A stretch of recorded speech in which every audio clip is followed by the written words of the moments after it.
തോൽപ്പിച്ച് ബുംറ.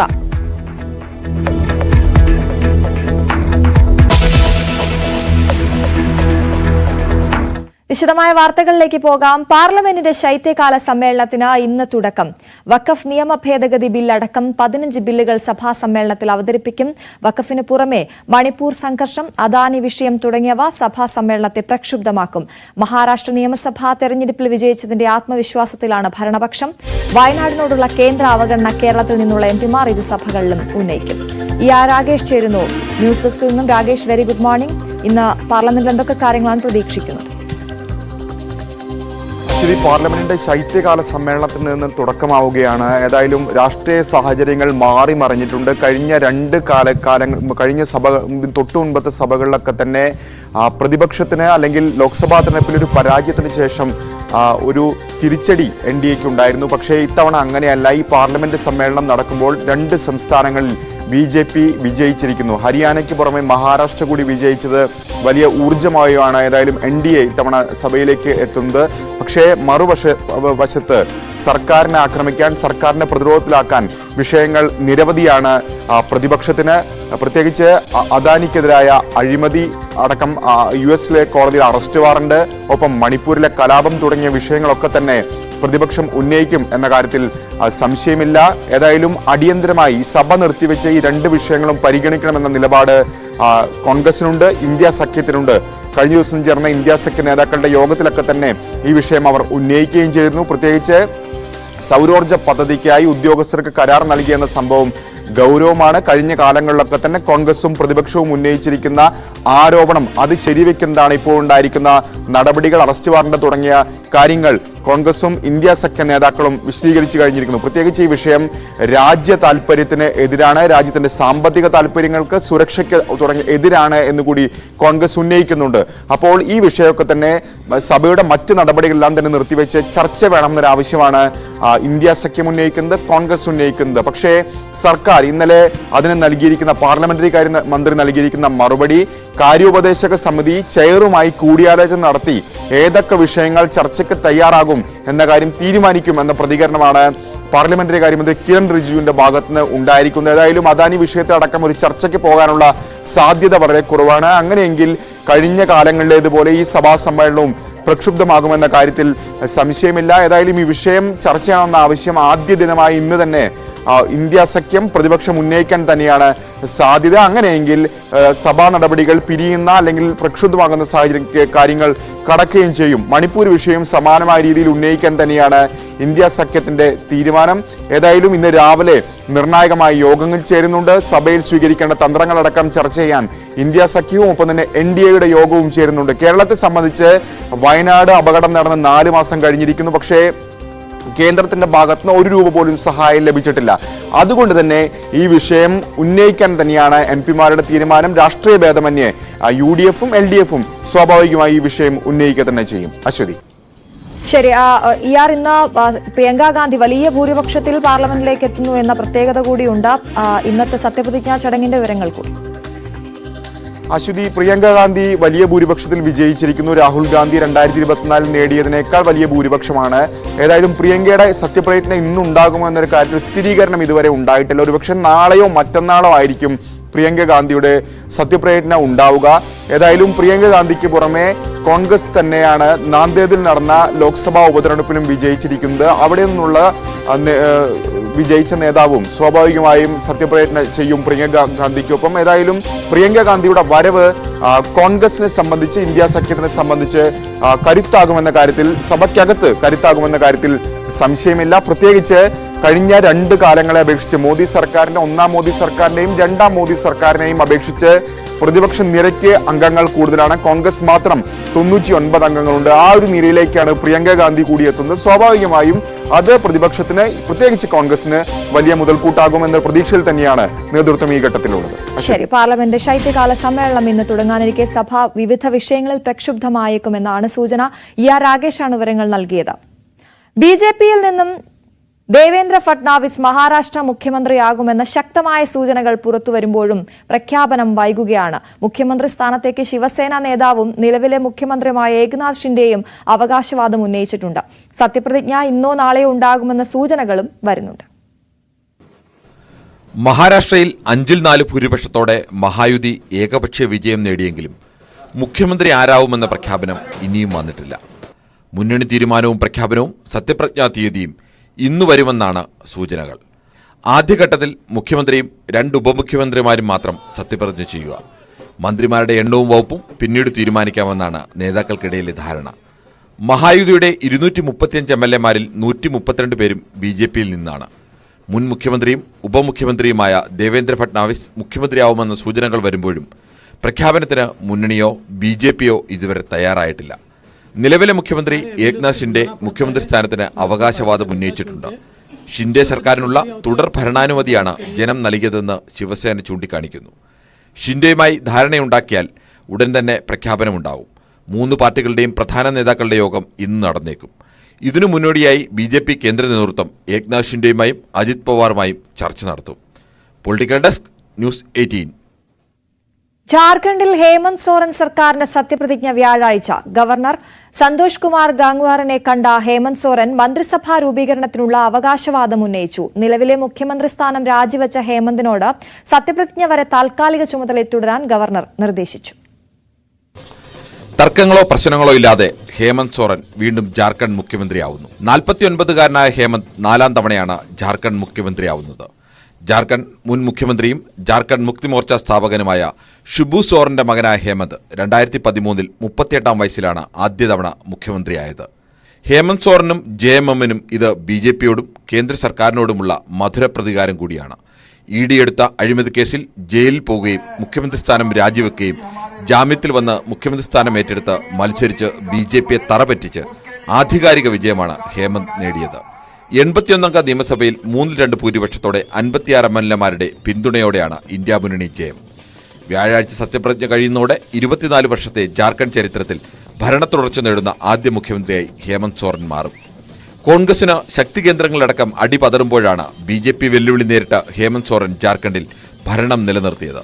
സത്യപ്രതിജ്ഞാ ചടങ്ങിൽ ഇന്ത്യ മുന്നണി നേതാക്കളായ രാഹുൽ ഗാന്ധി, അരവിന്ദ് കെജ്രിവാൾ, മമതാ ബാനർജി, അഖിലേഷ് യാദവ് തുടങ്ങിയ നേതാക്കളുടെ സാന്നിധ്യം പ്രതീക്ഷിക്കുന്നു. കോൺഗ്രസ്, RJD എന്നീ പാർട്ടികളുമായി വകുപ്പ് വിഭജനത്തിലും പ്രാഥമിക ധാരണയായിട്ടുണ്ട്. ഹേമന്ത് സോറനൊപ്പം സത്യപ്രതിജ്ഞ ചെയ്യുന്ന മന്ത്രിമാരുടെ പട്ടിക ഉടൻ ഗവർണർക്ക് നൽകുമെന്ന് JMM നേതാക്കൾ അറിയിച്ചു. Political desk, news 18. ഇന്ത്യ മുന്നണി ഉജ്ജ്വല വിജയം നേടിയ ജാർഖണ്ഡ് തെരഞ്ഞെടുപ്പിലെ മുഖ്യതാരം കൽപ്പന സോറനാണ്. തെരഞ്ഞെടുപ്പ് പ്രചാരണത്തിലാകെ JMM സഖ്യത്തിന്റെ കുന്തമുനയായി നിന്നത് മുഖ്യമന്ത്രി ഹേമന്ത് സോറന്റെ ഭാര്യ കൽപ്പന സോറനാണ്.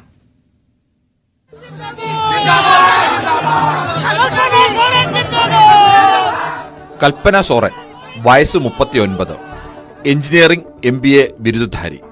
മുഖ്യമന്ത്രി ഹേമന്ത് സോറന്റെ ഭാര്യ, മുൻ മുഖ്യമന്ത്രി ഷിബു സോറന്റെ മരുമകൾ. രാഷ്ട്രീയ പ്രവേശനം 2024 മാർച്ച് 4. 8.5 മാസത്തിനുള്ളിൽ 2 തവണ നിയമസഭയിലേക്ക് മത്സരിച്ചു. 2 തവണയും ഉജ്ജ്വല വിജയം. ഇതൊന്നുമല്ല കൽപ്പനയെ ജാർഖണ്ഡ് രാഷ്ട്രീയത്തിന്റെ നടുവേദിയിൽ തലയുയർത്തി നിർത്തുന്നത്. BJP തന്ത്രങ്ങളെയും പ്രചണ്ഡ പ്രചാരണങ്ങളെയും നേരിട്ട് JMM വിജയമുറപ്പാക്കിയ പോരാളി എന്ന പ്രതിച്ഛായയാണ്. ഇക്കുറി 200-ലധികം റാലികളിലും പൊതുയോഗങ്ങളിലുമാണ് അവർ സംസാരിച്ചത്.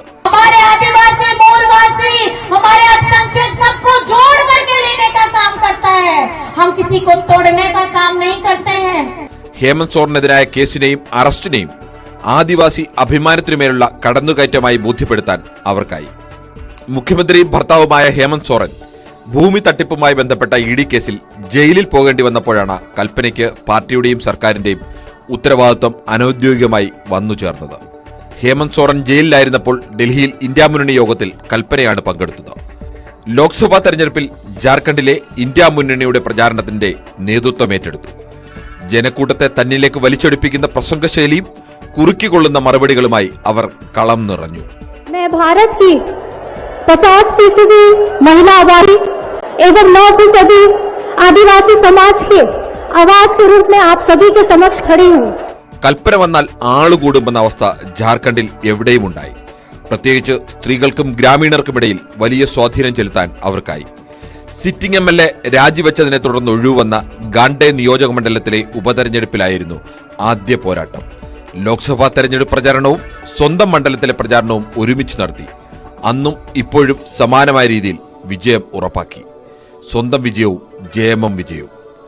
കഴിഞ്ഞ 8 മാസത്തിനുള്ളിൽ ഹേമന്തിന്റെ ഭാര്യ എന്ന നിലയിൽ നിന്ന് ജാർഖണ്ഡിലെ മുൻനിര നേതാക്കളിലൊരാളായി മാറാൻ കൽപ്പന സോറനായി.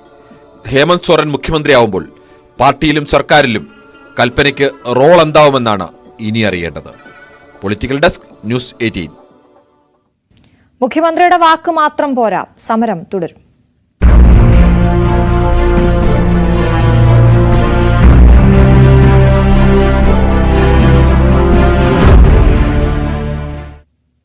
വഖഫ് ഭൂമി പ്രശ്നത്തിൽ ശാശ്വതമായ പരിഹാരം മുഖ്യമന്ത്രി ഉറപ്പു നൽകിയിട്ടും നിരാഹാര സമരം തുടർന്ന മുനമ്പം നിവാസികൾ 44-ാം ദിവസമായി ഇന്ന് സമരത്തിന് ഐക്യദാർഢ്യം പ്രഖ്യാപിക്കാൻ ബിജെപി നേതാവ് വി മുരളീധരൻ വൈകിട്ട് 4 മണിക്ക് മുനമ്പത്തെത്തും. അതിനിടെ വഖഫ് ആക്ടിന്റെ പ്രതീകാത്മക രൂപം കടലിൽ കെട്ടിത്താഴ്ത്തി മുനമ്പം ഭൂസംരക്ഷണ സമിതി പ്രതിഷേധിച്ചു. സർക്കാർ നിയമിച്ച ജുഡീഷ്യൽ കമ്മീഷനോട് സഹകരിക്കാമെന്ന് ധാരണയായെങ്കിലും മുഖ്യമന്ത്രിയെ നേരിട്ട് കണ്ട് കാര്യങ്ങൾ ബോധിപ്പിക്കാനുള്ള ശ്രമവും സമരസമിതി നടത്തുന്നുണ്ട്.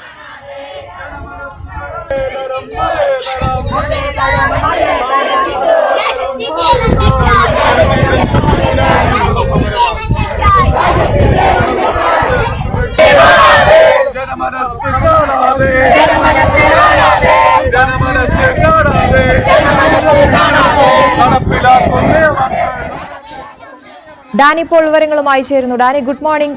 44-ാം ദിവസവും സമരത്തിൽ നിന്ന് പിന്നോട്ടില്ല എന്ന് പറഞ്ഞ് മുന്നോട്ട് പോവുകയാണ് സമരസമിതി. മുഖ്യമന്ത്രിയുടെ ഉറപ്പ് അവർ ഏത് രീതിയിലാണ് കാണുന്നത്? എന്തൊക്കെയാണ് വിവരങ്ങൾ? Good morning. മുനമ്പം ഭൂപ്രശ്നത്തിൽ സ്ഥിരമായ ഒരു പാക്കേജ് അല്ലെങ്കിൽ സ്ഥിരമായ ഒരു ശാശ്വതമായ ഒരു നടപടി ഉണ്ടാകും വരെ ശക്തമായ രീതിയിൽ തന്നെ ആ സമരം തുടരാൻ തന്നെയാണ് തീരുമാനിച്ചിരിക്കുന്നത്. ഇപ്പോൾ ജുഡീഷ്യൽ കമ്മീഷൻ അടക്കം നിയോഗിക്കുക എന്നൊരു തീരുമാനത്തിലേക്ക് സർക്കാർ എത്തുന്നുണ്ടെങ്കിൽ പോലും ഇതിൽ പ്രശ്ന പരിഹാരം ഉണ്ടാകുക അത് തന്നെയാണ് ഏറ്റവും വലിയ പോംവഴി. അത് അല്ലാതെ മറ്റു രീതിയിലേക്ക് തങ്ങൾ വരേണ്ടതില്ല, ആരുടെയും അത്തരം വാക്കുകൾ വിശ്വസിച്ച് മുന്നോട്ട് പോകേണ്ടതില്ല എന്ന രീതിയിൽ തന്നെയാണ് അവർ സമരം തുടരുകയും ചെയ്യുന്നത്. ഇന്ന് 44-ാം ദിവസമാണ് ഇന്ന് സമരത്തിലേക്ക് കടക്കുകയും ചെയ്യുന്നത്. ജുഡീഷ്യൽ കമ്മീഷനോട് സഹകരിക്കാമെന്നൊരു ധാരണയുണ്ടെങ്കിൽ കൂടിയും ഇതിൽ പ്രശ്നങ്ങൾ മുഖ്യമന്ത്രിയെ നേരിട്ട് കണ്ട് ധരിപ്പിക്കുക എന്ന കാര്യത്തിൽ അവർ ഉറച്ചു നിൽക്കുകയാണ്. കഴിഞ്ഞ ദിവസം മുഖ്യമന്ത്രിയുമായി ഒരു ഓൺലൈൻ ചർച്ച നടന്നു. അതിൽ അവർ കൃത്യമായി കാര്യങ്ങൾ ധരിപ്പിച്ചു. അതിന് പോസിറ്റീവ് എന്ന് അവർ വിശേഷിപ്പിക്കുന്നുണ്ടെങ്കിൽ കൂടി നേരിട്ട് മുഖ്യമന്ത്രിയെ കണ്ട് വസ്തുതകൾ പറഞ്ഞ് ബോധ്യപ്പെടുത്തുക എന്ന രീതിയിലേക്കാണ് അവർ കാര്യങ്ങൾ എത്തി നിൽക്കുന്നത്. കാരണം ഇത്രയും കാലമുള്ള റവന്യൂ അവകാശങ്ങൾ അത് എല്ലാ രേഖകളും മതിയായ രേഖകൾ അടക്കം തന്നെ സർക്കാരിന്റെ പക്കൽ, റവന്യൂ വകുപ്പിന്റെ പക്കലുള്ളപ്പോൾ അത്തരം കാര്യങ്ങൾ അത് മാത്രം പരിശോധിച്ചാൽ മതി. കൂടുതൽ ചർച്ചകൾ അല്ലെങ്കിൽ കൂടുതൽ പരിശോധനകളിലേക്ക് ഇതിൽ പോകേണ്ടതില്ല എന്ന് തന്നെ അവർ പറയുകയും ചെയ്യുന്നു. എങ്കിൽ കൂടിയും എല്ലാവിധ സർക്കാർ നീക്കങ്ങളോടും സഹകരിക്കാൻ തങ്ങൾ തയ്യാറാണ് എന്ന് വ്യക്തമാക്കുന്നു. അതോടൊപ്പം തന്നെ സമരം തുടരുകയും ചെയ്യുന്നു. ശക്തമായ രീതിയിൽ തന്നെ സമരം മുന്നോട്ട് പോവുകയുമാണ്. ഇന്ന് സമരത്തിന് ഐക്യദാർഢ്യം പ്രഖ്യാപിക്കാനായി ബിജെപി നേതാവ് മുൻമന്ത്രിയുമായ വി മുരളീധരൻ ഇന്ന് വൈകിട്ട് മുനമ്പത്ത് എത്തുന്നുണ്ട്. അതോടൊപ്പം വിവിധ സംഘടനകളുടെ നേതൃത്വത്തിൽ മുനമ്പം സത്യാഗ്രഹ പന്തലിലേക്ക് ഐക്യദാർഢ്യവുമായി വിവിധ ആളുകൾ ഇപ്പോഴും എത്തിക്കൊണ്ടിരിക്കുകയുമാണ്. എന്തായാലും സമരം ശക്തമായിട്ട് തന്നെ മുന്നോട്ട് കൊണ്ടുപോകാൻ തന്നെയാണ് തീരുമാനിച്ചിട്ടുള്ളത്. ജുഡീഷ്യൽ കമ്മീഷൻ അടക്കമുള്ള കാര്യങ്ങളുമായി സർക്കാർ മുന്നോട്ട് പോകാം, അവരുമായി സഹകരിക്കാൻ തയ്യാറാണെങ്കിലും സമരത്തിൽ യാതൊരു രീതിയിലുള്ള വിട്ടുവീഴ്ചയും വരുത്തേണ്ടതില്ല എന്ന് തന്നെയാണ് സമിതിയുടെ തീരുമാനം. ശരി ഡാനി തുടരണം. 1-2 വാർത്തകൾ കൂടി നമുക്ക് പ്രേക്ഷകരിലേക്ക് എത്തിക്കണം. വീണ്ടും കൂട്ടരോഗബാധയുണ്ടായ എറണാകുളം കാക്കനാട് DLF ഫ്ളാറ്റിലെ വെള്ളത്തിന്റെ പരിശോധനാ ഫലം കാത്തിരിക്കുകയാണ് ആരോഗ്യവകുപ്പ്. 27 പേർക്കാണ് വയറിളക്കവും ഛർദിയും, 2 പേർക്ക് മഞ്ഞപ്പിത്തവും കണ്ടെത്തിയത്. അതിനിടെ സ്വകാര്യ ലാബിൽ നടത്തിയ പരിശോധനയിൽ ഫ്ളാറ്റിലെ വെള്ളത്തിൽ കോളിഫോം ബാക്ടീരിയയുടെ സാന്നിധ്യവും കണ്ടെത്തി. നിലവിൽ ആളുകൾ ആരും ആശുപത്രിയിൽ ചികിത്സയിലില്ല. 6 മാസം മുമ്പ് ഫ്ളാറ്റിൽ കൂട്ടരോഗബാധ ഉണ്ടായിരുന്നു. ഇതുപോലെ തന്നെ ഡാനി, ഈ വിഷയത്തിൽ പരിശോധനാ ഫലം ഇന്നുണ്ടാകുമെന്ന് തന്നെയാണോ പ്രതീക്ഷിക്കുന്നത്? ഇന്ന് അതിലൊരു പരിശോധനാ ഫലം എത്തുമെന്നാണ് പ്രതീക്ഷിക്കുകയും ചെയ്യുന്നത്. കാരണം കഴിഞ്ഞ തവണ DLF ഫ്ളാറ്റിൽ ഇതുപോലെ ഈ ജലജന്യ രോഗങ്ങൾ പൊട്ടിപ്പുറപ്പെട്ടിരുന്നു. വലിയ രീതിയിൽ തന്നെ അത് ചർച്ചയിലേക്ക് വരികയും ചെയ്തിരുന്നു. ആരോഗ്യ വകുപ്പ് സർവേ അടക്കമുള്ള കാര്യങ്ങൾ ഇവിടെ നടത്തിയിരുന്നു. അപ്പോഴും പറഞ്ഞിരുന്നൊരു കാര്യം, നഗരസഭയുടെ ഇത്തരം പരിശോധനകളോട് ഇവർ ഒരിക്കലും സഹകരിക്കുന്നില്ല എന്നതടക്കമുള്ള ഒരു പരാതികളും ആ ഘട്ടത്തിൽ ഉയർന്നിരിക്കുകയും ചെയ്യുന്നു. കാരണം ഇത് രോഗവിവരം പുറത്ത് പറയാനായിട്ട് ഇവർ മടിച്ചു. സ്വകാര്യ രീതിയിലേക്ക് ചികിത്സയിലേക്ക് പോകുമ്പോഴും അത്തരം ഒരു വ്യക്തിഗത വിവരങ്ങൾ പങ്കുവയ്ക്കാതിരുന്നു എന്നതടക്കമുള്ള അടക്കമുള്ള കാര്യങ്ങൾ പറഞ്ഞിരുന്നു. ഇപ്പോൾ വീണ്ടും അവിടെ കൂട്ടരോഗബാധ റിപ്പോർട്ട് ചെയ്യുകയാണ്. 27 പേർക്കാണ് ഇത്തരം ജലജന്യ രോഗങ്ങൾ, വയറിളക്കും ഛർദിയും എല്ലാം തന്നെ കണ്ടെത്തിയിട്ടുള്ളത്. ഒപ്പം 2 പേർക്ക് മഞ്ഞപ്പിത്തം കൂടി കണ്ടെത്തുന്നു എന്ന് സ്ഥിരീകരിക്കുന്നുണ്ട്. ഈ സ്വകാര്യ ലാബിലായിരുന്നു ഇത്തരം കാര്യങ്ങൾ പരിശോധന, ഫ്ളാറ്റിലെ വെള്ളമടക്കമുള്ള കാര്യങ്ങൾ പരിശോധന നടത്തിയത്. കോളിഫോം ബാക്ടീരിയയുടെ ഒരു സാന്നിധ്യവും ഇതിന്റെ പ്രാഥമികമായ ഒരു പരിശോധനയിൽ കണ്ടെത്തിയിരുന്നു. പക്ഷെ ഇത് കുറെ കൂടി സ്ഥിരീകരിക്കേണ്ടതുണ്ട്. സർക്കാർ സംവിധാനങ്ങളിലെ ടെസ്റ്റ് പരിശോധനാ ഫലമടക്കം വരേണ്ടതുണ്ട്. നിലവിൽ ആരും ആശുപത്രിയിൽ കഴിയുന്നില്ല. എല്ലാവരും വീടുകളിൽ തന്നെ ചികിത്സയിൽ തുടരുകയാണ്. പക്ഷെ ഇങ്ങനെ കൂട്ടത്തോടെ വരുന്നത് 6 മാസം മുൻപുണ്ടായിരുന്ന ഇത്തരം രോഗബാധയിലേക്ക് തന്നെയാണ് പലരും വിരൽ ചൂണ്ടുന്നത്. എന്തായാലും ഇതിന്റെ പരിശോധനാ ഫലം, വെള്ളത്തിന്റെ പരിശോധനാ ഫലം അടക്കമുള്ള കാര്യങ്ങൾ വരാനുണ്ട്. ഇന്ന് റിസൾട്ട് അതിന്റെ വരും എന്ന് തന്നെയാണ് പ്രതീക്ഷിക്കുന്നത്. സ്വാഭാവികമായും നഗരസഭയും ആരോഗ്യവകുപ്പും അടക്കമുള്ള ഒരു പരിശോധന സംവിധാനങ്ങൾ വീണ്ടും അവിടേക്ക് എത്തും. കൃത്യമായ വിവരങ്ങൾ അവർ ആരോഗ്യവകുപ്പിന് കൈമാറുന്നില്ല എന്നൊരു പരാതിയും നിലനിൽക്കുന്നുണ്ട്. അതാണ് എറണാകുളത്ത് നിന്ന് മറ്റൊരു പ്രധാനപ്പെട്ട വാർത്ത കൂടിയുണ്ട്. ഈ കളമശ്ശേരിയിലെ വീട്ടമ്മയുടെ കൊലപാതകത്തിൽ 2 പേർ പിടിയിലായിരിക്കുകയാണ്. കാക്കനാട് സ്വദേശി ഗിരീഷ് ബാബു, ഖദീജ എന്നിവരാണ് പിടിയിലായിരിക്കുന്നത്. കൊല്ലപ്പെട്ട ജെയ്സി എബ്രഹാമിന്റെ സുഹൃത്താണ് പിടിയിലായ ഗിരീഷ് ബാബു. ഇയാളുടെ വനിതാ സുഹൃത്താണ് ഖദീജ. ഡാനി തുടരുന്നുണ്ട്. ഡാനി, എന്തായിരുന്നു ഇവരുടെ ഉദ്ദേശം? പോലീസ് എന്താണ് പറയുന്നത്? എവിടെ നിന്നാണ് പിടിയിലായിരിക്കുന്നത്? കഴിഞ്ഞ ദിവസമാണ്, ഇന്നലെ രാത്രിയോടുകൂടിയാണ് ഇവരെ പിടികൂടുന്നത്. ഇപ്പോൾ അത് പോലീസ് സ്ഥിരീകരിക്കുകയും ചെയ്തിട്ടുണ്ട്. ഇതിൽ പ്രധാനമായ ഒരു മോട്ടീവായിട്ട് തന്നെ പറയുന്നത് ഇവരുടെ സ്വർണ്ണാഭരണങ്ങളും അതോടൊപ്പം തന്നെ പണവും കവരുക എന്ന ലക്ഷ്യത്തോടു കൂടി തന്നെയാണ് ഇവരെ കൊലപ്പെടുത്തിയത് എന്നാണ്. ഈ കൊല്ലപ്പെട്ട ജെയ്സി എബ്രഹാമിന്റെ സുഹൃത്താണ് ഗിരീഷ്. ഒപ്പം തന്നെ ഗിരീഷിന്റെ ഒരു വനിതാ സുഹൃത്ത് ഖദീജയും പിടിയിലായിട്ടുണ്ട്. ഈ കഴിഞ്ഞ ആഴ്ചയാണ് ഈ കൊലപാതകം നടക്കുന്നത്. ജെയ്സി എബ്രഹാം ഇവിടെ അപ്പാർട്ട്മെന്റിൽ താമസിക്കുകയായിരുന്നു, കളമശ്ശേരിയിൽ താമസിക്കുകയായിരുന്നു. ഇവര് റിയൽ എസ്റ്റേറ്റ് ഇടപാടുകൾ അടക്കമുള്ള കാര്യങ്ങൾ വ്യാപൃതയായിരുന്നു. നിരവധി പേരുമായിട്ടൊക്കെ പരിചയങ്ങളും അക്കാര്യത്തിലെല്ലാം തന്നെ ഉണ്ടായിരുന്നു. അപ്പോൾ ഇതുമായി ബന്ധപ്പെട്ടുകൊണ്ട് സഹകരിക്കുകയും ഇവരുമായിട്ട് അടുത്ത പരിചയം പുലർത്തിയിരുന്ന ഒരാളുമായിരുന്നു ഗിരീഷ് എന്ന പോലീസ് കണ്ടെത്തിയിട്ടുണ്ട്. നേരത്തെയും ഇവരുടെ കൊല്ലപ്പെട്ട ജെയ്സി എബ്രഹാമിന്റെ ഫോൺ കോളുകൾ കേന്ദ്രീകരിച്ച് പോലീസ് അന്വേഷണം നടത്തിയിരുന്നു. അതിൽ നിന്നാണ് ഗിരീഷിലേക്കുള്ള ലീഡ് ലഭിക്കുന്നത്. ഗിരീഷിനെ പിന്നീട് അന്വേഷണം കേന്ദ്രീകരിക്കുകയായിരുന്നു. ഗിരീഷിന്റെ വനിതാ സുഹൃത്തിലേക്കും അന്വേഷണം എത്തുകയും ചെയ്തിരുന്നു. പോലീസ് കൃത്യമായി ഇവരെ എത്തിയ കാര്യങ്ങളെല്ലാം തന്നെ സ്ഥിരീകരിക്കുകയും ചെയ്തിരുന്നു. ഗിരീഷ് ഇവിടേക്ക് എത്തിയത് ഹെൽമറ്റ് ധരിച്ചുകൊണ്ടാണ് എത്തിയതെന്ന് CCTV ദൃശ്യങ്ങളിൽ വ്യക്തമായിരുന്നു. ഫ്ളാറ്റിലേക്ക് വരുന്നത്. പക്ഷേ ഇയാൾ അവിടെ ഇരുചക്ര വാഹനത്തിൽ വരുന്നതായ ഒരു കാര്യങ്ങളൊന്നും തന്നെ കണ്ടിരുന്നില്ല. അപ്പോൾ പോലീസ് കൃത്യമായി സംശയിച്ചത് ഇവിടേക്ക് കൊലപാതകത്തിന് മനഃപൂർവ്വം മുഖം മറച്ചെത്തുക എന്ന രീതിയിൽ തന്നെയാണ് ഇവിടേക്ക് വന്നതെന്ന് തന്നെയാണ് പോലീസ് കാര്യത്തിൽ സ്ഥിരീകരിക്കുകയും ചെയ്തത്. പിന്നീട് ഇയാളുടെ ടവർ ലൊക്കേഷൻ അടക്കമുള്ള കാര്യങ്ങൾ സ്ഥിരീകരിച്ചുകൊണ്ടാണ് ഇയാളാണ് ഇവിടേക്ക് എത്തിയത് എന്ന കാര്യത്തിൽ പോലീസ് ഒരു സ്ഥിരീകരണം എല്ലാം തന്നെ നടത്തുന്നത്. ഈ കൊലപാതകത്തിന് ശേഷം പോലീസ് ഇവിടെ നടത്തിയ ഒരു പരിശോധന ചെയ്തിട്ട് സ്വർണ്ണാഭരണങ്ങളും മൊബൈൽ ഫോണുകൾ അടക്കമുള്ള കാര്യങ്ങൾ നഷ്ടപ്പെട്ടതായിട്ട് കണ്ടെത്തിയിട്ടുണ്ട്. 3 പേരെ അടക്കം പോലീസ് തുടക്കത്തിൽ തന്നെ ഇതുമായി ബന്ധപ്പെട്ടുകൊണ്ട് ചോദ്യം ചെയ്തിരുന്നു. തലക്കേറ്റ ഗുരുതര പരിക്കാണ് മരണകാരണമെന്ന് അടക്കം പോസ്റ്റ്മോർട്ടത്തിലുണ്ട്. വളരെ ക്രൂരമായി ഇവരെ മർദ്ദിക്കുകയും ചെയ്തതായിട്ടും പോസ്റ്റ്മോർട്ടം റിപ്പോർട്ടിൽ ഉണ്ടായിരുന്നു. ഇപ്പോൾ പ്രതിയിലേക്ക് എത്തിയിരിക്കുന്നു. പ്രതിയുടെ വനിതാ സുഹൃത്തിന് ഈ കാര്യത്തിൽ എത്രമാത്രം ഈ കൊലപാതക കാര്യത്തിൽ നേരിട്ട് പങ്കുണ്ടോ അതോ മറ്റു കാര്യങ്ങൾ ഒളിയിടം ഒരുക്കി കൊടുക്കുകയാണോ, വിശദാംശങ്ങൾ എടുത്തു കൊടുക്കുകയാണോ എന്ന കാര്യത്തിലടക്കം പോലീസ് ഇനിയും സ്ഥിരീകരണം വരുത്തേണ്ടതുണ്ട്. എന്തായാലും ഇന്ന് അറസ്റ്റ് രേഖപ്പെടുത്തിയിരുന്നു. ഇതിനുശേഷം ഇയാളെ കോടതിയിൽ ഹാജരാക്കുകയും ചെയ്യും. ശരി ഡാനി ഇപ്പോഴാണ് കൊച്ചിയിൽ നിന്നും വിവരങ്ങൾ നൽകിയത്. മലപ്പുറം പെരിന്തൽമണ്ണ സ്വർണ്ണ കവർച്ചയിൽ 8 പേർ കൂടി കസ്റ്റഡിയിലായിരിക്കുന്നു. കവർന്ന 3.5 കിലോ സ്വർണത്തിൽ പകുതിയോളം സ്വർണം കണ്ടെടുത്തതായാണ് സൂചന. പിടിയിലായവരെ ചോദ്യം ചെയ്തതിൽ നിന്നാണ് കൂടുതൽ പേരുടെ വിവരങ്ങൾ പോലീസിന് ലഭിച്ചത്. കേസിൽ 2 പേർ റിമാൻഡിലാണ്. CV അനുമോദ് വിവരങ്ങളുമായി ചേരുന്നു. Anumod, good morning. ഒരു വലിയ സംഘം ഇതിന് പിന്നിലുണ്ട് എന്നാണ് തെളിവാകുന്നത് അല്ലെ അനുമോദ്? എന്തൊക്കെയാണ് പോലീസ് പറയുന്നത്? ഇപ്പോൾ അശ്വതി, 3 ദിവസം മുൻപാണ് പെരിന്തൽമണ്ണയിൽ രാത്രി സഹോദരങ്ങളെ സ്കൂട്ടറിൽ പോകുന്ന സഹോദരങ്ങളെ ഇടിച്ചിട്ട് സ്വർണം കവർന്ന് രക്ഷപ്പെട്ടത്. ഇതിൽ 4 പേരെ അതിന് പിറ്റേ ദിവസം തന്നെ തൃശ്ശൂരിൽ നിന്നും പിടികൂടിയിരുന്നു. ഇവരെ ചോദ്യം ചെയ്തതിൻ്റെ അടിസ്ഥാനത്തിലാണ് ഇപ്പോൾ ഈ ഒരു സംഘത്തിൽ ഉൾപ്പെട്ട മറ്റുള്ളവരെ പോലീസ് വലയിലാക്കിയത്. നഷ്ടപ്പെട്ട സ്വർണ്ണത്തിന് പകുതിയോളം പോലീസിന് വീണ്ടെടുക്കാനായി എന്നുള്ളതാണ് അറിയാനാവുന്നത്.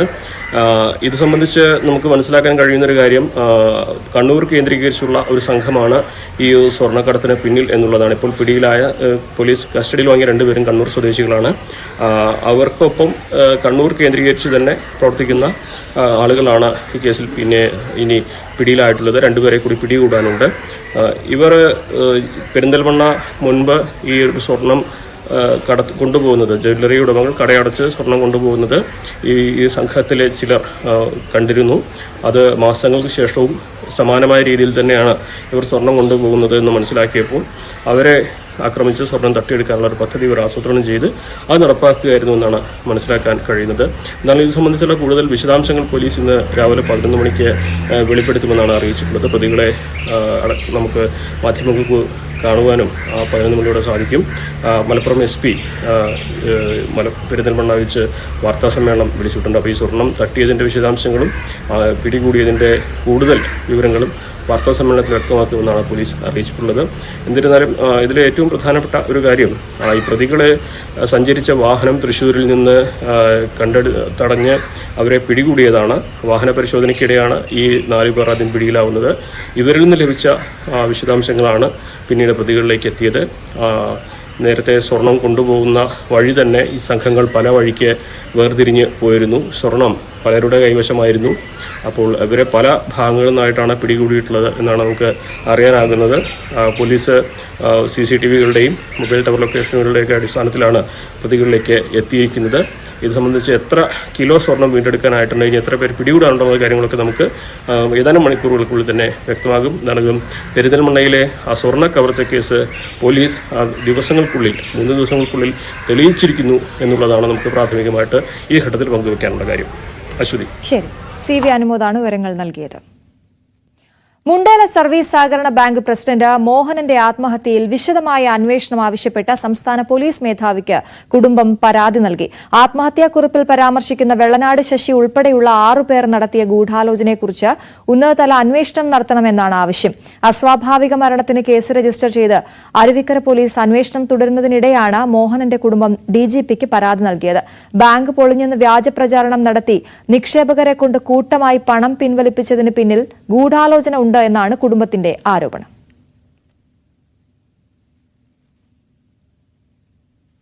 മറക്കരുത് നമ്മുടെ വയനാടിനെ.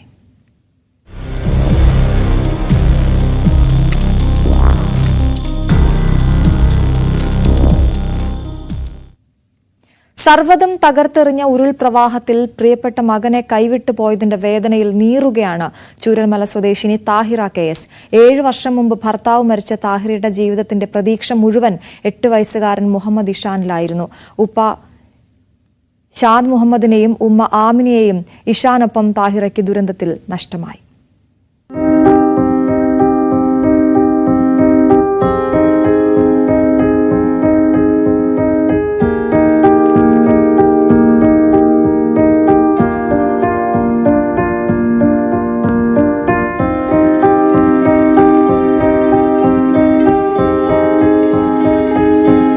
അന്നും പതിവ് പോലെ പ്രാർത്ഥിച്ചു സലാം ചൊല്ലിയാണ് മുഹമ്മദ് ഇഷാൻ കിടന്നത്. ആ രാത്രി സർവ്വതും തകർത്തെറിഞ്ഞ ഉരുൾ താഹിറയുടെ വീടിനെയും തുടച്ചു നീക്കി. എല്ലാമായ മകൻ കൈവിട്ടു പോകുമ്പോൾ നിസ്സഹായയായി ഈ അമ്മ. നല്ല ഉറക്കിലായിരുന്നു, അവനൊന്നും അറിഞ്ഞിട്ടില്ല. മോന് നല്ല ഭക്ഷണമൊക്കെ കഴിച്ച് സലാം പറഞ്ഞ് കിടന്ന കുട്ടിയാണ്. രാവിലെ എണീച്ചപ്പോൾ കൂടെ ഇല്ല. അവനെ ഞാൻ ചേർത്ത് പിടിച്ചിരുന്നു, ടീഷർട്ടിൽ ചേർത്ത് മുറുക്ക പിടിച്ചിരുന്നു. അവനും വെള്ളം അടുത്തേക്ക് എത്തിയപ്പോൾ അവനെന്തോ ചെവിയിൽ അറിഞ്ഞിട്ടുണ്ട്, എന്തോ ഒരു ശബ്ദം ഉണ്ടെന്ന് അറിഞ്ഞെന്ന് തോന്നുന്നു. എൻ്റെ അടുത്തേക്ക് കടന്നു. അപ്പം ഞാനും അവൻ്റെ അടുത്തേക്ക് കടന്ന് അവൻ്റെ ടീഷർട്ട് മുറുക്ക പിടിച്ചു. പക്ഷെ വെള്ളം അങ്ങനെ കട്ടിലോടെ കൊണ്ടുപോയപ്പോൾ ഞാനും അങ്ങ് കമിഴ്ന്നപ്പോൾ എൻ്റെ കയ്യിൽ നിന്ന് അങ്ങ് വിട്ടുപോയി. പക്ഷേ ഞാൻ ആ ചളിയിൽ നിന്ന് എണീച്ച് വരുമ്പോൾ എൻ്റെ കയ്യെത്തും ദൂരത്തായിട്ട് തന്നെ ഉപ്പയുമ്മയൊക്കെ ഉണ്ടായിരുന്നു. അത് ഞാൻ പിന്നീട് അറിഞ്ഞത്. ഭയങ്കര വിഷമം തോന്നി. ഞാൻ എണീച്ച് വന്നപ്പോൾ എൻ്റെ അത്രയും അടുത്ത് അവരുണ്ടായിരുന്നു. 7 വർഷം മുൻപാണ് ഭർത്താവ് സിറാജുദ്ദീൻ മരിച്ചത്. തയ്യൽ ജോലി ചെയ്താണ് മകൻ മുഹമ്മദ് ഇഷാനെ താഹിറ വളർത്തിയത്. ഉപ്പയ്ക്കും ഉമ്മയ്ക്കുമൊപ്പം ജീവിതം കരുപ്പിടിപ്പിച്ചു വരുമ്പോഴാണ് എല്ലാം നഷ്ടമായത്. അന്ന് പ്രധാനമന്ത്രി ആശുപത്രി സന്ദർശിക്കുമ്പോൾ താഹിറയും ഉണ്ടായിരുന്നു അവിടെ. ഏറെ പ്രതീക്ഷയുണ്ടായിരുന്നു പ്രധാനമന്ത്രിയുടെ സന്ദർശനത്തിൽ. പക്ഷേ ഇപ്പോൾ ഹോസ്പിറ്റലിൽ എല്ലാവരും കാണാൻ വന്നപ്പോൾ നമ്മളെ നൈസമോളെ കാണാൻ വേണ്ടി വന്ന് ആ കുട്ടിയായിട്ട് നല്ല സ്നേഹമായിട്ട് നിൽക്കുമ്പോൾ അതിൻ്റെ തൊട്ടടുത്ത ബെഡിലാണ് ഞാൻ കിടക്കുന്നുണ്ടായിരുന്നത്. അത് അവിടെ വന്ന് സംസാരിച്ച് അങ്ങനെ പോയി. പക്ഷെ അതൊക്കെ എന്താണെന്നുള്ളത് ഇപ്പം വെറും ഒരു പ്രകടനമാണോ എന്താണെന്നുള്ള അറിയില്ല. പക്ഷെ അതിൻ്റെ ഒന്നും കിട്ടിയിട്ടില്ല. വിഷമമുണ്ട് ഇത്രയും വലിയൊരു ദുരന്തം ഉണ്ടായിട്ട്. ഇനി പതിയെ ജീവിതത്തിലേക്ക് മടങ്ങിയെത്തണം. എത്ര കാലം ഇങ്ങനെ വാടകയ്ക്ക് കഴിയേണ്ടി വരുമെന്ന് അറിയില്ല. സർക്കാർ കൈവിടില്ലെന്ന് മാത്രം പ്രതീക്ഷിക്കുന്നു. താഹിറ പറഞ്ഞു നിർത്തി. അവരെ ഓർമ്മകളിലൂടെ തന്നെ അവരെ ആഗ്രഹങ്ങളിലൂടെ എൻ്റെ മോന് ഒരുപാട് ഭയങ്കര ഒരു പ്രതീക്ഷയായിരുന്നു. ഭയങ്കര ബോൾഡായ കുട്ടിയാണ്. വെള്ളാർമല സ്കൂളിൽ 4ാം ക്ലാസ് വിദ്യാർത്ഥിയാണ്. നല്ല ഇതാണ്. അപ്പം ഒരുപാട് ഓർമ്മയും സ്വപ്നങ്ങൾ എനിക്ക് തന്നിട്ടുണ്ട്. അപ്പോൾ ആ ഒരു ഓർമ്മയിലൂടെ എനിക്ക് ജീവിക്കണം എന്ന് എനിക്ക് അതിയായ ആഗ്രഹമുണ്ട്. അപ്പോൾ നമ്മളിതിനെ തരണം ചെയ്ത് മുന്നോട്ട് പോകണമെന്നാണ്. അഖിലോട്ടുപാറയ്ക്കൊപ്പം CV അനുമോദ്, ന്യൂസ് 18. അല്ല, കേന്ദ്ര ഗവൺമെൻറ് നിലവിലുള്ള നടപടി എന്ന് പറയുന്നത് ഇപ്പോൾ SDR ഫണ്ടിൽ ഇവിടെ തുകയുണ്ടെങ്കിൽ ആ ഫണ്ട് വിനിയോഗിക്കണം എന്നുള്ളത് കേന്ദ്ര സർക്കാരിൻ്റെ ഒരു പൊതു നയമാണ്. ഞാനും ആ വകുപ്പ് കൈകാര്യം ചെയ്തിരുന്ന ഒരാളെന്നുള്ള നിലയിൽ പറയുകയാണ്. പക്ഷേ അത് ഇവിടെ റിഫ്ലക്റ്റ് ചെയ്യുന്നുണ്ട്. അതിൻ്റെ ബാക്കിയുള്ള തുകയ്ക്ക് ഇപ്പോൾ എത്ര അനുവദിച്ചാലും ബാക്കിയുള്ള തുക മാത്രമേ അനുവദിച്ച് കിട്ടത്തുള്ളൂ. അവിടെയാണ് പ്രശ്നം. കേന്ദ്രം അപ്പം മറന്നു കേരളത്തെ. കേന്ദ്രം അതിന് വേണ്ട തരത്തിലുള്ള പ്രാധാന്യം കൊടുക്കുന്നില്ല. അതൊരു പൊളിറ്റിക്കൽ ഡിസിഷനാണ് ആവശ്യം.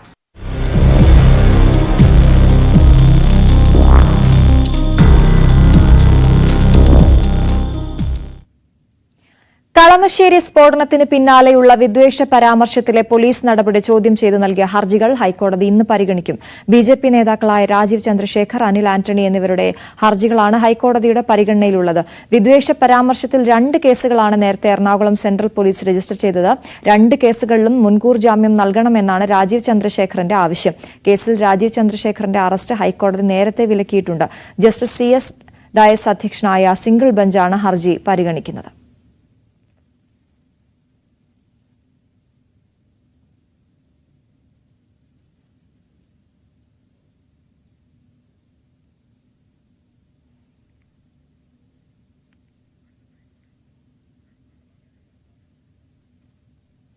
ബലാത്സംഗ കേസിൽ നടൻ ബാബുരാജിന്റെ മുൻകൂർ ജാമ്യാപേക്ഷ ഹൈക്കോടതി ഇന്ന് പരിഗണിക്കും. ജസ്റ്റിസ് CS ഡയസ് അധ്യക്ഷനായ സിംഗിൾ ബെഞ്ച് മുൻകൂർ ജാമ്യാപേക്ഷയിൽ വാദം കേൾക്കും. ബാബുരാജിന് മുൻകൂർ ജാമ്യം നൽകരുതെന്നാണ് പ്രോസിക്യൂഷന്റെ നിലപാട്.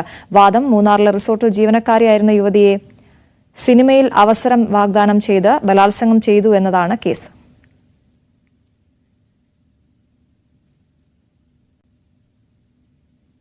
മറ്റു വാർത്തകൾ ഇടവേളയ്ക്ക് ശേഷം.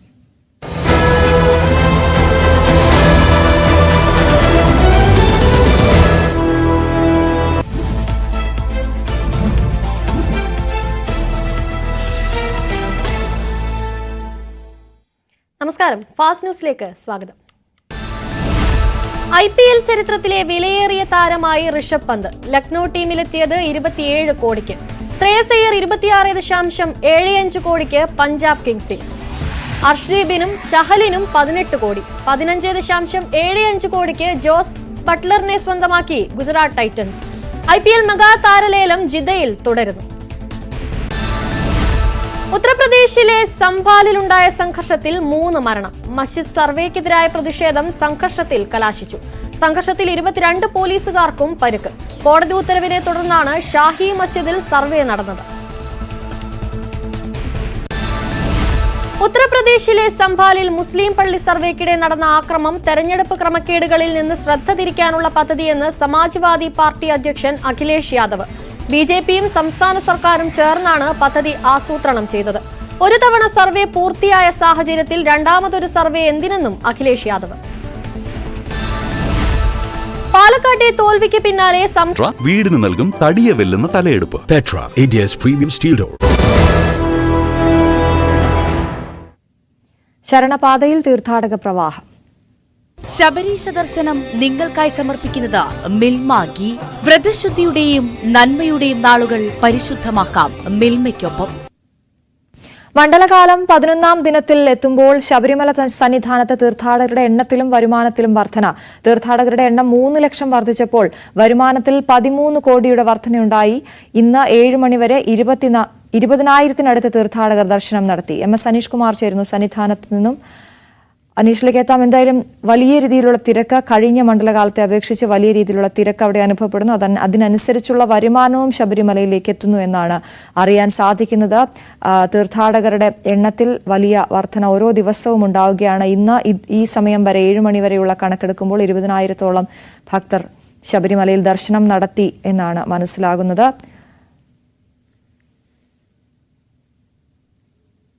വെർച്വൽ ക്യൂ ഒക്കെ സംബന്ധിച്ച വലിയ ചർച്ചകളൊക്കെ നടന്ന ശേഷമുള്ള ഒരു മണ്ഡലകാലമാണ്. അതുകൊണ്ട് തന്നെ വലിയ ആശങ്കയുണ്ടായിരുന്നു. എന്നാൽ അതിനൊന്നും ആശങ്കയ്ക്കൊന്നും വകയില്ല എന്ന് കാണിച്ചുകൊണ്ട് വലിയ ഭക്തരുടെ നിര അവിടെയുണ്ട്. MS അനീഷ് കുമാർ ചേരുകയാണ്. Aneesh, good morning. വലിയ തിരക്ക് ശബരിമലയിൽ എന്നും ഈ മണ്ഡലകാലത്ത് അനുഭവപ്പെടുകയാണല്ലോ. എന്തൊക്കെയാണ് വിവരങ്ങൾ? തീർച്ചയായും ഒരു ഗുഡ് മോർണിംഗ് തന്നെയാണ് ശബരിമല സന്നിധാനത്ത് നിന്ന് നമുക്ക് നൽകാനുള്ളത്. കാരണം വളരെ ഫലപ്രദമായ അല്ലെങ്കിൽ സുഗമമായ ദർശനത്തിന് ഭക്തർക്ക് കഴിയുന്ന ഒരു സീസണാണ് ഇപ്പോൾ കടന്നു പോകുന്നത്. ഏതാണ്ട് 10 ദിവസം പിന്നിടുമ്പോൾ സന്നിധാനത്തേക്ക് എത്തുന്ന ഭക്തരുടെ എണ്ണത്തിൽ വലിയ തോതിൽ വർധനവുണ്ടാകുന്നു. ഒപ്പം ഈ ഭക്തർ എണ്ണം കൂടുമ്പോൾ അതിനനുസരിച്ച് അതിന് ആനുപാതികമായി തന്നെ വരുമാന വർധനവും സന്നിധാനത്തുണ്ടാകുന്നു. പക്ഷേ ഈ വരുമാന വർധനവിലൊക്കെ ഉപരി കൂടുതൽ തീർത്ഥാടകർ കൃത്യമായ ദർശനം നടത്തി തികച്ചും സംതൃപ്തരായാണ് മടങ്ങുന്നത് എന്നതാണ് ഏറ്റവും വലിയ പ്രത്യേകത. നമുക്കൊപ്പം ദേവസ്വം ബോർഡ് പ്രസിഡന്റ് ശ്രീ പ്രശാന്ത് ഉണ്ട്. എന്തായാലും അദ്ദേഹം വലിയ സന്തോഷവാനാണ്. കാരണം ഈ കഴിഞ്ഞ വർഷമൊക്കെ ഒരുപാട് പഴി കേട്ടു. ഈ തിരക്ക് വർദ്ധിക്കുമ്പോൾ ആളുകൾക്ക് സൗകര്യങ്ങൾ കൊടുക്കാനാവുന്നില്ല, ഒരുപാട് പേർ തിരക്കിൽ നിന്നിട്ട് ദർശനം നടത്താനാവാതെ മടങ്ങിപ്പോകുന്നു എന്ന് വെച്ചു. പക്ഷേ ഇത്തവണ ഏറ്റവും സുഗമമായ ദർശനമാണ്. താങ്കൾ തന്നെ ഇന്നലെ കെട്ടുമുറുക്കിയാണ് പമ്പയിൽ നിന്നും സന്നിധാനത്തേക്ക് കയറിയത്. എന്തായാലും ഞങ്ങൾക്ക് പുതിയ വാർത്തകൾ, മാധ്യമങ്ങളിൽ വരുന്ന വാർത്തകൾ കാണുമ്പോൾ ഞങ്ങൾക്ക് വളരെ സന്തോഷമുണ്ട്. കാരണം ഇവിടേക്ക് എത്തുന്ന ഭക്തർ വളരെ സംതൃപ്തിയോടുകൂടിയാണ് മലയിറങ്ങി പോകുന്നത്. അതാണല്ലോ ദേവസ്വം ബോർഡ് ചെയ്യേണ്ടതും. അത് കാണുമ്പോൾ വളരെ സന്തോഷവും വളരെ ഒരു പ്രചോദനവുമാണ് നമുക്കുണ്ടാകുന്നത്. എന്തായാലും ഞാൻ ഇന്നലെ പറഞ്ഞതുപോലെ തന്നെ വരുമാന വർധന ഉണ്ടായി എന്നുള്ളത് സത്യമാണ്. പക്ഷെ വരുമാന വർധനമല്ല നമ്മളെ സംബന്ധിച്ചിടത്തോളം സന്തോഷപ്പെടുത്തുന്നത്. സർക്കാരിന്റെ ആയാലും ദേവസ്വം ബോർഡിന്റെ ആയാലും നയം എന്ന് പറയുന്നത് ഇവിടെ എത്തുന്ന ഭക്തർക്ക് ഒരു കുറവും വരാൻ പാടില്ല.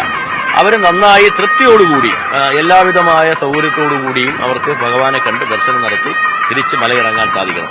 അതിപ്പോൾ കൃത്യമായി നടക്കുന്നുണ്ട്. അതൊരു ആരുടെയും ഒരു മിടുക്ക് കൊണ്ടല്ല, ഒരു കൂട്ടായ്മയുടെ വിജയമാണ്. ഞാൻ ഇന്നലെ പത്രസമ്മേളനത്തിൽ പറഞ്ഞതുപോലെ തന്നെ കേരളത്തിന്റെ മുഖ്യമന്ത്രി മുതൽ വിശുദ്ധ സേനയിലെ ശുചീകരണ പ്രവർത്തനം നടത്തുന്ന ഒരു ആളുവരെ അതിൽ പങ്കാളിയായിട്ടുണ്ട്. എല്ലാ ഡിപ്പാർട്ട്മെന്റുകളുടെയും 22 പരം ഡിപ്പാർട്ട്മെന്റുകളുടെ സംയോജിതമായ ഒരു പ്രവർത്തനത്തിന്റെ ഭാഗമായിട്ടാണ് ഇത് സാധ്യമാകുന്നത്. വളരെ നല്ല രീതിയിൽ മുന്നോട്ട് പോവുകയാണ്. ഇനിയും അങ്ങനെ തന്നെ തുടരട്ടെ എന്നാണ് ഞങ്ങൾ ആഗ്രഹിക്കുന്നത്, ഭഗവാനോട് പ്രാർത്ഥിക്കുന്നത്. ഈ 3 ലക്ഷം തീർത്ഥാടകരാണ് കഴിഞ്ഞ വർഷത്തെ അപേക്ഷിച്ച് ഈ സമയത്ത്, അതായത് 10 നാൾ 9 നാൾ ഇന്നലത്തെ കണക്ക് വെച്ച് 9 നാൾ പിന്നിടുമ്പോൾ എത്തിയത്. കഴിഞ്ഞ വർഷമൊക്കെ താങ്കൾ വ്യക്തിപരമായി പോലും ഒരുപാട് വിഷമിച്ചാണോ അല്ലെ? കാരണം ഇവിടെ നിന്നും ഈ ആളുകൾ കെട്ടുപേക്ഷിച്ച് മടങ്ങുന്നു എന്ന് കേൾക്കുമ്പോൾ ഒരു വേദന തോന്നിയിരുന്നു. അതിൽ നിന്നുമാണ് ഇപ്പോൾ ഈ ഒരു ആദ്യ പാദത്തിൽ തന്നെ 3 ലക്ഷത്തിലധികം ആളുകൾ എത്തിയിരിക്കുന്നത്. നമുക്ക് കഴിഞ്ഞ പ്രാവശ്യത്തെ അനുഭവങ്ങൾ, കഴിഞ്ഞ പ്രാവശ്യം ഞാൻ വൃശ്ചിക 1-ാം തീയതി തുടങ്ങുന്നതിന് 3 ദിവസം മുമ്പാണ് ഞാൻ ചുമതല ഏറ്റെടുത്തത്. പക്ഷെ അന്നുണ്ടായ ചില അനുഭവങ്ങളുണ്ട്. ആ അനുഭവങ്ങൾ ഒരു പാഠമായി കണ്ടുകൊണ്ടാണ് ഞങ്ങൾ വളരെ നേരത്തെ തന്നെ മുൻകരുതൽ ആരംഭിച്ചത്. ഇപ്പോൾ 9-ാം ദിനം പൂർത്തിയാകുമ്പോൾ ഏതാണ്ട് 6 ലക്ഷത്തിലധികം ആളുകൾ, തീർത്ഥാടകർ ഇവിടേക്ക് എത്തിക്കഴിഞ്ഞു. എന്ന് പറഞ്ഞാൽ കഴിഞ്ഞ പ്രാവശ്യത്തെക്കാൾ ഏതാണ്ട് 3.5 ലക്ഷം അധികമായി വന്നിരിക്കുന്നു. എന്നിട്ടും സുഗമമായ ദർശനം സാധ്യമാവുകയാണ്. വെള്ളിയാഴ്ച 86,000 പേരാണ് ഇവിടെ വന്നത്. പക്ഷെ 86,000 പേര് വന്നിട്ടും നമുക്ക് സുഗമമായി കൈകാര്യം ചെയ്യാൻ കഴിഞ്ഞു എന്നുള്ളതാണ്. അതിന്റെ ഒരു ക്രെഡിറ്റ് പോലീസിനുണ്ട്. പോലീസിന്റെ ക്രൗഡ് മാനേജ്മെന്റ് വളരെ നല്ല രീതിയിലാണ് അവർ കൈകാര്യം ചെയ്തിരിക്കുന്നത്. അവർ നന്നായി പഠിച്ചാണ് കൈകാര്യം ചെയ്തിരിക്കുന്നത്. ഏറ്റവും പ്രധാനപ്പെട്ട കാര്യം എന്ന് പറയുന്നത് 18-ാം പടിയിൽ ഡ്യൂട്ടിക്ക് നിൽക്കുന്ന ഉദ്യോഗസ്ഥരുടെ ഡ്യൂട്ടി സമയം ക്രമീകരിച്ചു. അത് പഠിച്ചിട്ടാണ്, പോലീസ് പഠിച്ചിട്ടാണ് ഇത് ചെയ്തിരിക്കുന്നത്. 20 മിനിറ്റിൽ നിന്നും 15 മിനിറ്റായി കുറച്ചു. മാത്രമല്ല പോലീസുകാര് കഴിഞ്ഞ പ്രാവശ്യം പറഞ്ഞിരുന്നത് ഈ 18-ാം പടിയിൽ ഒരു അസൗകര്യം പറഞ്ഞിരുന്നു, അവർക്ക് നിൽക്കുവാൻ വേണ്ടിയിട്ടുള്ള ഒരു അസൗകര്യം പറഞ്ഞിരുന്നു. അത് കൃത്യമായി അവരെ കൂടി തന്നെ മുഖവിലേക്ക് എടുത്തുകൊണ്ട് സംവിധാനമൊരുക്കി. പിന്നെ ദർശന സമയം കൂട്ടിയത്, അതിന് നമ്മുടെ ഖണ്ഡര് ശ്രീ രാജീവരോടും അതുപോലെ തന്നെ മേൽശാന്തിമാരോടും കീഴ്ശാന്തിമാരോടും ഒക്കെ നന്ദി പറയണം. 18 മണിക്കൂറാണ്, 2 മണിക്കൂറാണ് കൂട്ടിയത്. സത്യത്തിൽ അവർക്ക് വിശ്രമിക്കുവാനുള്ള സമയമാണ്. പക്ഷെ അവരും പറയുന്നത് ഇവിടെ വരുന്ന ഭക്തർ വളരെ തൃപ്തിയോടുകൂടി മടങ്ങിപ്പോകണം എന്നുള്ളതാണ് അവരുടെയും ആഗ്രഹം എന്നാണ് പറഞ്ഞത്. അതുകൊണ്ട് ഒരു വൈഷമ്യമില്ലാതെ തന്നെ അവർ സമയം കൂട്ടുന്നതിന് വേണ്ടി പെർമിഷൻ ദേവസ്വം ബോർഡിന് നൽകി. അങ്ങനെ എല്ലാവിധമായി എല്ലാവരും, പിന്നെ ഇവിടെ കുടിവെള്ളം, ആവശ്യമായ കുടിവെള്ളമുണ്ട്, ലഘുഭക്ഷണമുണ്ട്, അന്നദാനം നന്നായി ഇവിടെ വരുന്നവർക്കെല്ലാം നമ്മൾ കൊടുത്തുകൊണ്ടിരിക്കുന്നു. ആരോഗ്യ സംവിധാനങ്ങളായാലും ശരി തന്നെ. അപ്പോൾ എല്ലാ മേഖലയിൽ നിന്നുകൊണ്ടും ഒരു ഊർജ്ജസ്വലമായ പ്രവർത്തനവും സംയോജിതമായൊരു ശ്രമവും കൂടി ആയപ്പോൾ ശബരിമല തീർത്ഥാടനം നന്നായി നടന്നുകൊണ്ടിരിക്കുന്ന ഒരു കാഴ്ചയാണ് ഇപ്പോൾ കണ്ടുകൊണ്ടിരിക്കുന്നത്. ഇതിങ്ങനെ മണ്ഡല മകരവിളക്ക് മഹോത്സവം തീരുന്നത് വരെ ഉണ്ടാകട്ടെ എന്നാണ് ഞങ്ങൾ ഭഗവാനോട് പ്രാർത്ഥിക്കുന്നത്. ഈ പമ്പയിൽ നിന്ന് വരുമ്പോഴേ മാറ്റം അറിയാം അല്ലെ? ഈ ജർമ്മൻ പന്തലൊക്കെ ഇട്ട് അതിന്റെ കീഴിലൊക്കെയാണ് ആളുകൾ ഇരിക്കുന്നത്. പിന്നീട് വരുന്ന വഴിയിൽ വെള്ളമുണ്ട്, ആരോഗ്യ സംവിധാനങ്ങളുണ്ട്, ക്ലീനാണ്. ഏറ്റവും പ്രധാനം ഈ വരുന്ന ഭക്തരൊക്കെ പറയുന്നത് എല്ലാ വർഷത്തെക്കാളും ക്ലീനാണ് ഇതുവരെയുള്ള ശബരിമല. അല്ല, ജർമ്മൻ പന്തൽ എന്ന് പറയുന്ന ആ ഒരു സംവിധാനം അതിവിടെ ഈ 18-ാം പടി കയറുന്നതിന് പോലും വലിയ ഉപകാരം വന്നിട്ടുണ്ട്. കാരണം പണ്ട് കഴിഞ്ഞ പ്രാവശ്യം പമ്പയിലേക്ക് വരുമ്പോൾ 3 നടപ്പന്തലേ ഉണ്ടായിരുന്നുള്ളൂ. അപ്പൊ സ്വാഭാവികമായി ഈ 3 നടപ്പന്തലിൽ കൂടി എല്ലാവരും തിക്കിത്തിരക്കി നിൽക്കുമായിരുന്നു. ഒരു ജർമ്മൻ പന്തൽ അവിടെ സ്ഥാപിച്ചതോടുകൂടി ഈ പ്രത്യേകിച്ച് പുറമേ നിന്ന് വരുന്നത് തമിഴ്നാട്ടിൽ നിന്ന് ആന്ധ്രയിൽ നിന്നും അവിടെ വന്നങ്ങ് വിശ്രമിക്കുകയാണ്. അവിടെ വന്ന് നല്ല വിശാലമായി അങ്ങ് കിടക്കുകയാണ്. കിടന്ന് പമ്പയിൽ കുളിച്ച് ഒരു റെസ്റ്റിംഗ് പ്ലേസ് ആയി, അല്ലെങ്കിൽ ഒരു എന്താ പറയുന്ന ഒരു സംവിധാനം ആയി മാറി സമാധാനത്തോടു കൂടി അവര് മല കയറുകയാണ്. മല കയറി വരുമ്പോൾ നമ്മൾ കുടിവെള്ളവും ഒക്കെ നമ്മൾ ഒരുക്കിയിട്ടുണ്ട്. ഇതെല്ലാം ഞാൻ പറഞ്ഞില്ലേ, ഇതെല്ലാം ഒരു കൂട്ടായ്മയുടെ വിജയമായി മാറുന്നു. അങ്ങനെ തന്നെ പോട്ടെ. ഇപ്പൊ 80,000 പേര് വരെയൊക്കെയാണ് കയറിയതിൽ ഏറ്റവും കൂടുതലായി 80-ന് മുകളിൽ. ഒരു കുറച്ചുകൂടെ കൂടിയാലും കുഴപ്പമില്ല എന്ന് തന്നെയാണ്. അല്ല, ഞാൻ പറയുന്നത് ഇവിടെ ഇപ്പോ വെർച്വൽ ക്യൂ, സ്പോട്ട് ബുക്കിംഗ്, തത്സമയ അതൊന്നും ഇപ്പൊ ചർച്ചയില്ല. ഇവിടെ വരുന്ന ആരും തിരിച്ചു പോകില്ല. 3 എൻട്രി പോയിന്റുകളാണ് നമുക്കുള്ളത്. ഒന്ന് പീരുമേട്, എരുമേലി, പമ്പ. പമ്പയിൽ ഈ തത്സമയ പിന്നെ ഇതെടുക്കുന്നതിന് വേണ്ടിയിട്ട് നല്ല ക്രമീകരണങ്ങളാണ് നമ്മൾ ഒരുക്കിയത്. ഏതാണ്ട് 7-8 കൗണ്ടറുകളുണ്ട്. 1000 പേർക്ക് ഇരിക്കുവാനുള്ള പന്തൽ അഡീഷണലായി ഞങ്ങൾ ഒരുക്കിയിട്ടുണ്ട്. അതുകൊണ്ട് തന്നെ ആര് വന്നാലും അവർക്ക് പക്ഷേ ആധികാരികമായി ഒരു പിന്നെ ആധാർ കാർഡിന്റെ കോപ്പി എങ്കിലും ഉണ്ടാകണം എന്ന് മാത്രം. കാരണം വെർച്വൽ ക്യൂവും തത്സമയ പിന്നെ രജിസ്ട്രേഷനും ഒരുപോലെ ആകണം, ആധികാരികമാകണം എന്ന് മാത്രമാണ് നമുക്ക് നിർബന്ധമുള്ളത്.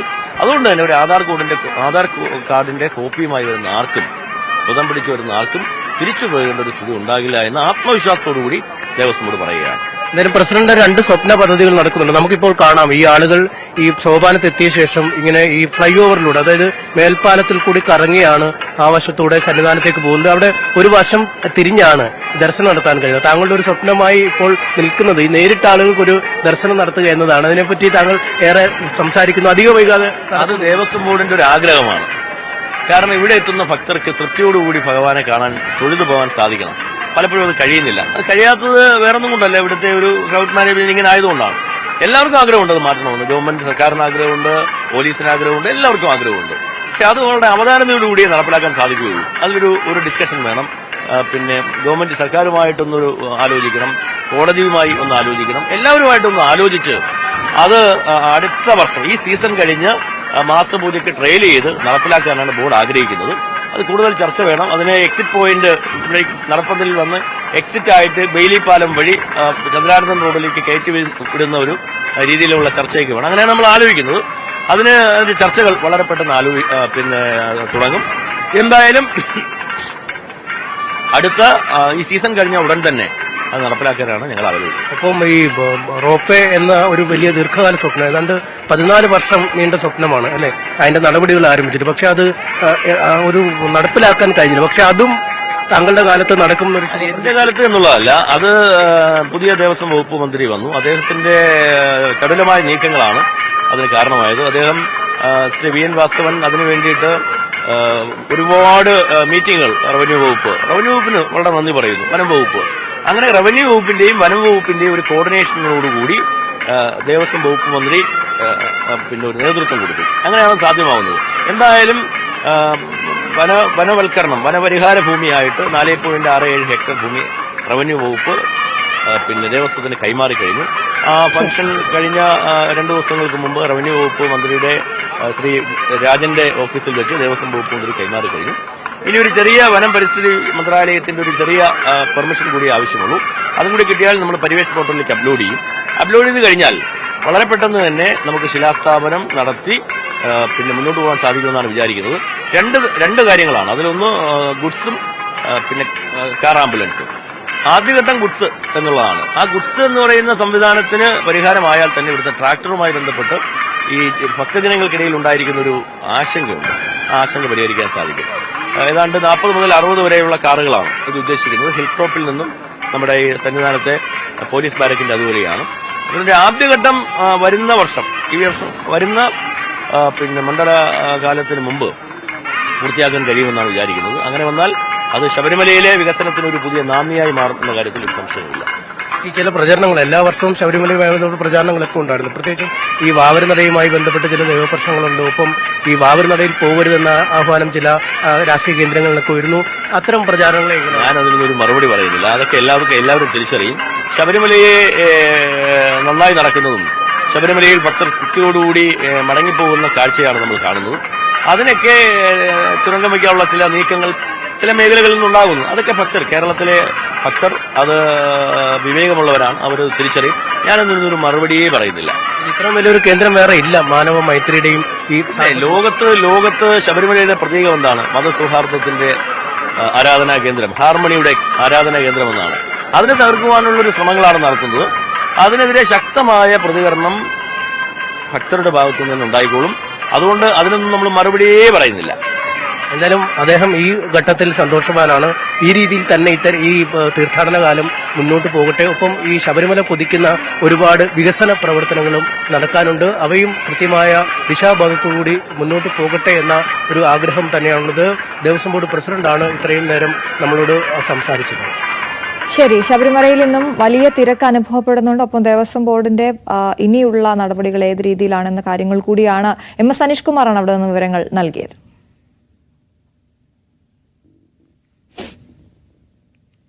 ശബരീശ ദർശനം നിങ്ങൾക്കായി സമർപ്പിച്ചത് മിൽമാഗി. വ്രതശുദ്ധിയുടെയും നന്മയുടെയും നാളുകൾ പരിശുദ്ധമാക്കാം മിൽമയ്ക്കൊപ്പം.